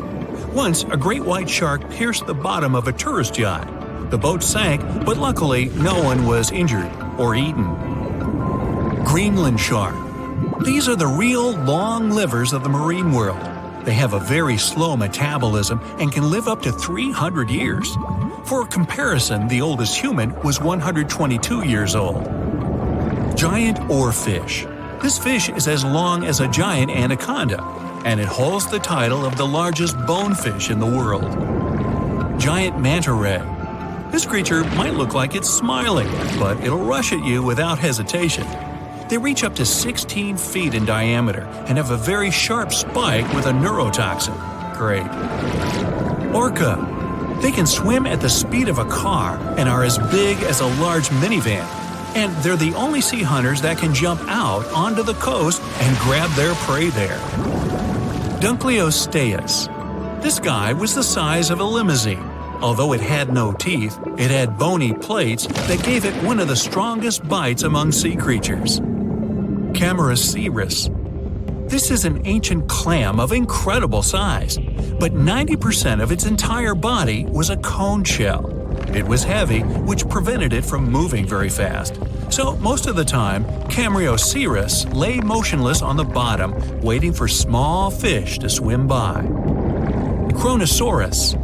It was similar to a crocodile, only several times larger. The remains of one of them contained dinosaur bones, so Kronosaurus hunted not only in the sea, but also on land. Helicoprion. One of the few species to survive the Triassic extinction event. It did so thanks to its high intelligence and a powerful fighting tool, the circular saw-shaped jaw on its nose. Elasmosaurus. Its appearance resembles a giraffe, only twice as big. And these guys were real travelers. They swallowed small rocks to grind their food. 300 rocks from all over the world were found in the remains of one of them. Colossal squid. It weighs as much as 2 polar bears and is 5 times as long as a human. They're extremely rare, but still exist far out in the cold waters of our planet. Humpback whale. Like ordinary whales, they feed on plankton and small fish, using their mouth as a huge net. They use their giant tail to stun large schools of fish. Mosasaurus. Aren't you impressed that I can say these Latin names? No? Oh well. The Mosasaurus were as big as a subway car and were the kings of the seas 66 million years ago. Their jaw and skull were snake-like, and they could swallow their prey whole. Today, we can still find their relatives, the monitor lizards. They monitor where you go. Not really. Melville's Leviathan. Now this guy had the biggest teeth ever known. They were basically as big as half your hand, and their appearance resembled something between an orca and a sperm whale. Leadsichthys. They were bigger than a school bus, but they weren't hunters. Their large size prevented them from being fast, so they fed mostly on plankton. Megalodon. Ooh, the most famous ancient sea creature. They were heavier than a tank or even a small house. Some people think they're still living in the deep waters of the ocean, but this, of course, is not true. Basilosaurus. Giant ancestors of modern whales. They had large lower limbs. Perhaps it's because they used to be land creatures, but in the course of evolution, they gradually moved into the water. Cachalot. Sounds like it should have been on a baseball team. They were almost as long as a basketball court. Their brains weighed 15 pounds. That's 7 times the weight of a human brain. Sei whale. Okay, whale. Actually, it's its name, not a command. One of the best swimmers of all whales. Sei whale could go up to 31 miles per hour and dive deeper than the height of the Empire State Building. Shastasaurus. Though only bones remain of this monster, calculations say it was as long as a tennis court or as a truck and trailer. Blue whale. The largest mammal to ever live on our planet. Its heart alone weighs as much as a big motorcycle, and its veins are as wide as a big pot. And these guys can sing songs. Lion's mane jellyfish. the world's largest jellyfish. It has a head 7 feet wide and tentacles as long as a 10-story building. Although they're not dangerous at all, people can still get tangled in their incredible tentacles like in a net. Portuguese man-o'-war. Although its head is very small, just like an ordinary jellyfish, its tentacles are as long as half a soccer field. And these things are venomous. They paralyze fish and anything caught in them, even people. So, stay away, huh? Something exciting and kinda unexpected popped out among the rocks of the Ica Valley in Peru. The bones of a really old whale that lived almost 40 million years ago. At first, no one was really impressed because the bones they found were big and weirdly shaped, so people just thought they were looking at giant boulders. I mean, that's cool too, but things got way better when they realized those were the remains of a very large ancient animal that roamed along the coast of ancient Peru. Plus, it was probably the heaviest creature that ever lived. Sorry, blue whale, I know you worked hard to get to the top. The length of over 100 feet and weight of more than 200 tons brought you the status of the biggest animal on our planet. But it seems you've held the title long enough. Time to hand it over to our next candidate, and that one's really gigantic. This ocean beast was probably shorter than the blue whale, but heavier, with a weight that could be between 93 tons and 370 tons. If it's closer to the higher number, it'll make Perseus the biggest animal ever known to have lived on Earth. And it seems its weight was the result of having extremely thick, dense bones. You can see such bones today in manatees or some other early whales. Dense bones are a great tool for such marine mammals. This feature makes them heavy and allows them to stay submerged most of the time. But at the same time, if their body was too heavy, they would end up sinking all the time, and they would waste too much energy to move back up to the surface. So, to avoid sinking, marine mammals need to have enough lighter tissues, like muscles and fat, to help them float in the water without using too much energy. Now, scientists didn't have the whole skeleton, which makes it hard to tell how big the animal was. But they used the ratio of the heavy bones to the lighter tissues in other marine mammals to estimate the overall weight of this giant ancient whale. Experts found these fossils about 13 years ago and spent the next decade freeing the whale from the rock. Its anatomy and age showed this whale was a cousin of Basilosaurus, a whale that had a long snout full of sharp teeth, and a sleek body similar to that of an eel. Even if Perseus wasn't bigger than the blue whale, it was still a giant that ruled the ocean depths. Unlike modern whales, there's a possibility that this ancient fellow was a predator that liked to go after bigger prey. And this also changes how we see the history of whales. Scientists used to think these magnificent creatures became really big about 5 million years ago when they started eating lots of small creatures. But here's the proof that giant whales existed even before that. But it's still unclear how this whale managed to find enough food to sustain its enormous body. Plus, it's still hard to tell what exactly this ancient creature had on its menu. It was pretty large and not such a fast swimmer, so it's possible it searched for food in shallow waters. Then it probably ate crustaceans, clams, or some other small animals hiding in the sand. One theory says it was a scavenger, which basically means it munched on remains of everything that would come its way. It's not so unusual to find marine animals in deserts. Many of these regions used to be covered with water anyway. The Sahara in Africa is a perfect example. About 50 to 100 million years ago, this was not a dry desert, but a shallow saltwater body called the Trans-Saharan Seaway. The land is not wet there anymore, of course, but people who lived in that area knew about it because they used to find old shells across the desert. The sea was about 164 feet deep. That sounds enough for a nice swim. Some would say this area looked like modern Puerto Rico, with lots of sun and shallow water. Mangrove forests were a common thing as well as seafloors covered with mollusks, like snails and clams. The marine sediment that was left behind after the sea had dried up is full of different fossils. And the animal that lived in that ancient underwater world didn't look friendly. Plus, they were much bigger than their relatives from modern times, so a regular-sized human would end up as a snack, not even a whole meal. Normally, when animals live on small islands, they can become much bigger than their relatives from the mainland. This is something we call island gigantism, and it happens because there are more resources or fewer predators on islands. Maybe the same thing happened in the Trans-Saharan Seaway. Even though it wasn't an actual island, the water moved in and out, which created little pockets of water. And specific conditions in these pockets might have helped animals grow bigger. So we're talking about giant sea snakes, catfish, and fish that no longer exist today. One had incredibly strong jaws, and the animal used them to eat hard things and even crush shells. Their teeth showed they were fierce predators other animals had every reason to be afraid of. They went through some changes when it came to diet, similar to some types of piranhas. And the competition to get to the top of the food chain wasn't a joke. Not when there were also such large predators as sharks, crocodiles, and ancient relatives of elephants. Sahara went through different phases. If you could use a time machine and take a peek at Earth's largest hot desert as it was about 6,000 years ago, you wouldn't have to struggle with sand and heat.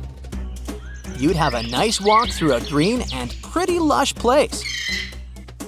In the past, people who lived in that area didn't leave drawings on cave walls that showed camels, sand dunes, and scorpions. All those things you'd see in today's Sahara. Instead, they drew crocodiles. That's additional evidence that the Sahara used to have a lot of water and plants enough to support these big yet scary animals. Around 3 billion years ago, Earth might have been mostly covered with water. Today, it's about 71% of its surface, but it seems that our planet used to be a giant ocean world with no continents at all, just some scattered islands. Scientists studied special rocks in Western Australia that formed in a place deep under the ocean called a hydrothermal vent system. To explain this better, it's important to mention two common oxygen types, O16 and O18. O18 is heavier because it has extra neutrons. O16 evaporates from water more easily, and as researchers studied an old ocean floor, they found a lot of O18, more than in today's oceans. This way, they realized ancient Earth had less dry land than Earth today. Australia is a good spot to conduct these studies because a long time ago, it also used to be a beautiful place with large animals and lush rainforests. But as time went by, the land became drier and Australia had more deserts formed, such as the Great Victoria Desert. Rainforest remained only on the edges of the continent. What happens with deserts across the globe is called desertification. That's when land that used to be good for growing things turns into a desert or something similar.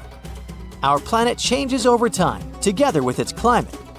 But desertification also happens because of human activities, like mining, farming, and building cities. And when land turns into a desert, it's a problem because it can't support people and animals anymore. Food doesn't grow there. There's not enough clean water, and animals lose their homes. To help with this problem, there's a plan many countries agreed to. They decided to work with farmers to take care of the land, fix damaged areas, and manage water better. All in all, to make our planet a better place for life. Now prepare yourself for some weird stuff. We're going to dive into the fascinating world of sea cucumbers, the squishy detritivores that are nature's very own recyclers.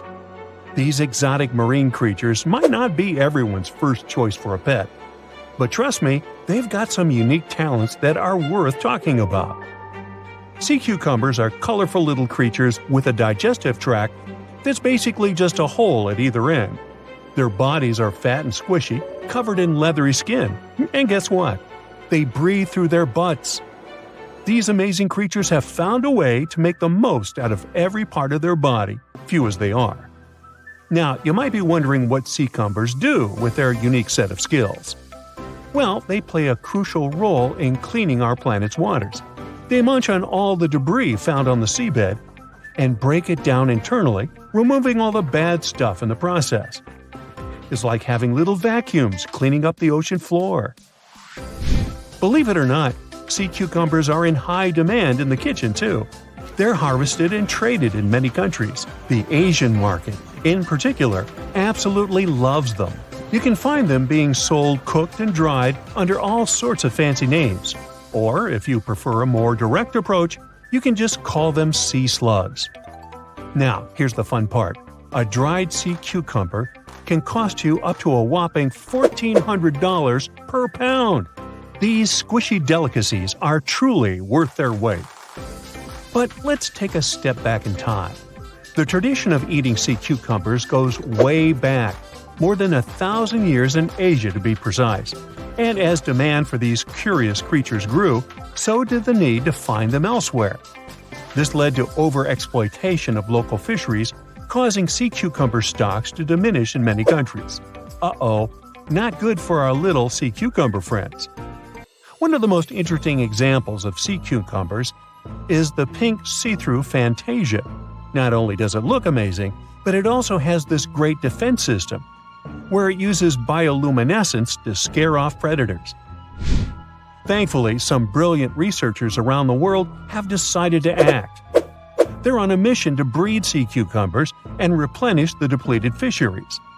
They're also exploring how these creatures can be a reasonable food resource and help reduce the damage done by fish farming. In Scotland, for instance, where a team of enthusiastic students started a company for this particular purpose. Their goal? To figure out how sea cucumbers can absorb as much of the bad stuff they can in the water. They might just be the aquatic superheroes we've been waiting for. Meanwhile, in Sweden, marine biologists are working hard to restore the population of red signal sea cucumbers.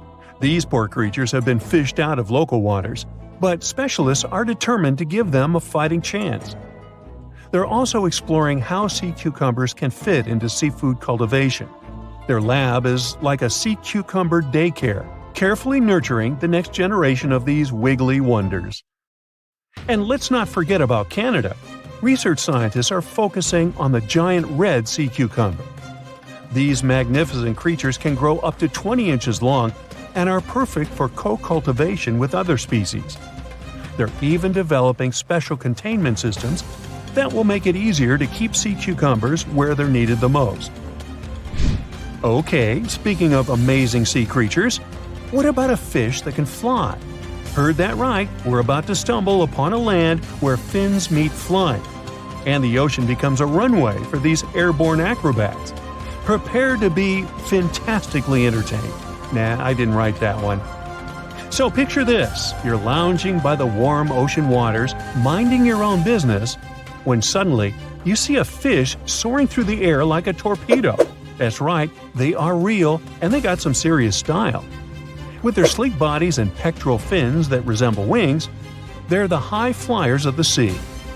Now, you might be wondering, why would a fish take to the skies? Well, it turns out these magnificent creatures have developed this nifty gliding ability as a sneaky trick to escape from their underwater foes.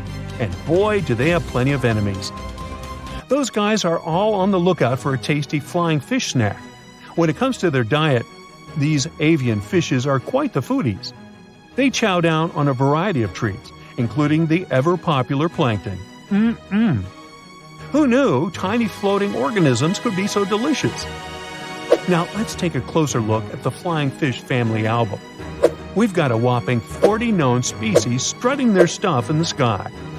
And here's a fun fact. All of them have tails that are forked in an uneven manner, with the lower lobe being longer than the upper one. It's like the fishy version of a funky hairstyle. And there's more. Some of these weird flyers even have supersized pelvic fins, giving them the appearance of having 4 wings. Can you imagine the envy in the fish community when they see these trendsetters gliding by? Okay, now let's get to the nitty-gritty of their airborne adventures. The flying fish takeoff is a sight to behold. First, they gather some serious speed underwater, reaching a zippy 37 miles per hour. That's faster than some highway speed limits. Then, like a rocket ready for blastoff, they angle themselves upward and break the ocean surface, ready to take flight. But they don't stop there. These thrill seekers can reach heights of over 4 feet in the air. Can you imagine the view from up there? They glide through the sky, covering long distances. That's like the fishy equivalent of a marathon. And here's the best part. When they approach the water again, they can flap their tails and continue their flight without fully returning to the depths. These fishy flyers are also all about the nightlife. Just like partygoers flock to a glittering disco ball, flying fish are attracted to light. Crafty fishermen take advantage of this by setting up canoes with just the right amount of water to keep the fish comfy but prevent them from escaping.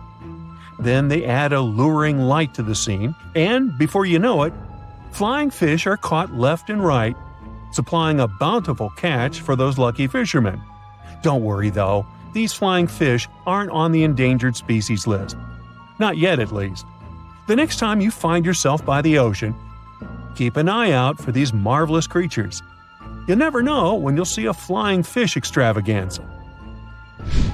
Our next adventure takes us into the quirky world of underwater romance. Picture this: a scene that looks like someone doing the tango with their lunch. Wait, what? No, it's not a throwing up contest, I promise. We're diving headfirst into the jaw-dropping, pun intended, mating ritual of the jawfish. These curious creatures call the coral reefs of the Caribbean Sea and the Western Atlantic home. And boy, do they know how to make a spectacle of themselves. Forget about pickup lines or fancy gestures. These jawfish rely on their unique jaw-based moves to pursue their potential partners. It's like a dance-off, but with their mouths. Not only are these fishy fellas skilled in the art of sand scooping, but they also double as diligent parents. Talk about alliteration. Talk about multitasking. The males take their parental duties to the next level by carrying the precious eggs in their giant mouths until they're ready to hatch. It's like they have their own aquatic daycare center going on. When they're not busy nurturing their offspring, these jawfish transform their mouths into fighting tools. That's right, it's time for the Jawfish Fighting Championship. They go head-to-head, or rather mouth-to-mouth, in epic battles of mouth strength and agility. You know the old saying, put your money where your mouth is? Well, these jawfish take it to a whole new level. Whether it's for romance, parroting, or friendly competition, these jawfish show us that sometimes actions do really speak louder than words. They may look like they're having a bad seafood experience, but rest assured, it's just their unique way of finding love and expressing themselves. From thousands of dollars worth of treasure to brand new phones and ancient cities, let's dive into the water and see what we can find. Imagine going to the river to enjoy a boat ride. Who wouldn't want to take a couple of pics to make the memories of this trip last forever? Oops, the water splashed. Luckily, you've taken precautions and put your gadget in a waterproof bag. But what if you drop your phone to the bottom of the lake along with this case? This is what happened to some people. A scuba diver and a YouTuber dived into a river popular with tourists and lost some of their gear worth $20,000, including new iPhones and some jewelry. Oops. You might be familiar with the image of a car getting pulled out of the water, either from the movies or TV news. Large cargo vessels sometimes sink, and trucks inside them go along. That's what happened with the Thistlegorm wreck. It sunk in 1941 in the Red Sea, and these Bedford trucks were inside. Want to see something more valuable, like treasure? A British cargo ship was carrying a heavy load of silver ingots, but the vessel sank. Treasure seekers knew there was silver on the ship. Since the 1940s, they've been looking for it. The Odyssey Marine team got lucky. They made the discovery in 2011. The treasure was more than 14,000 feet below the surface.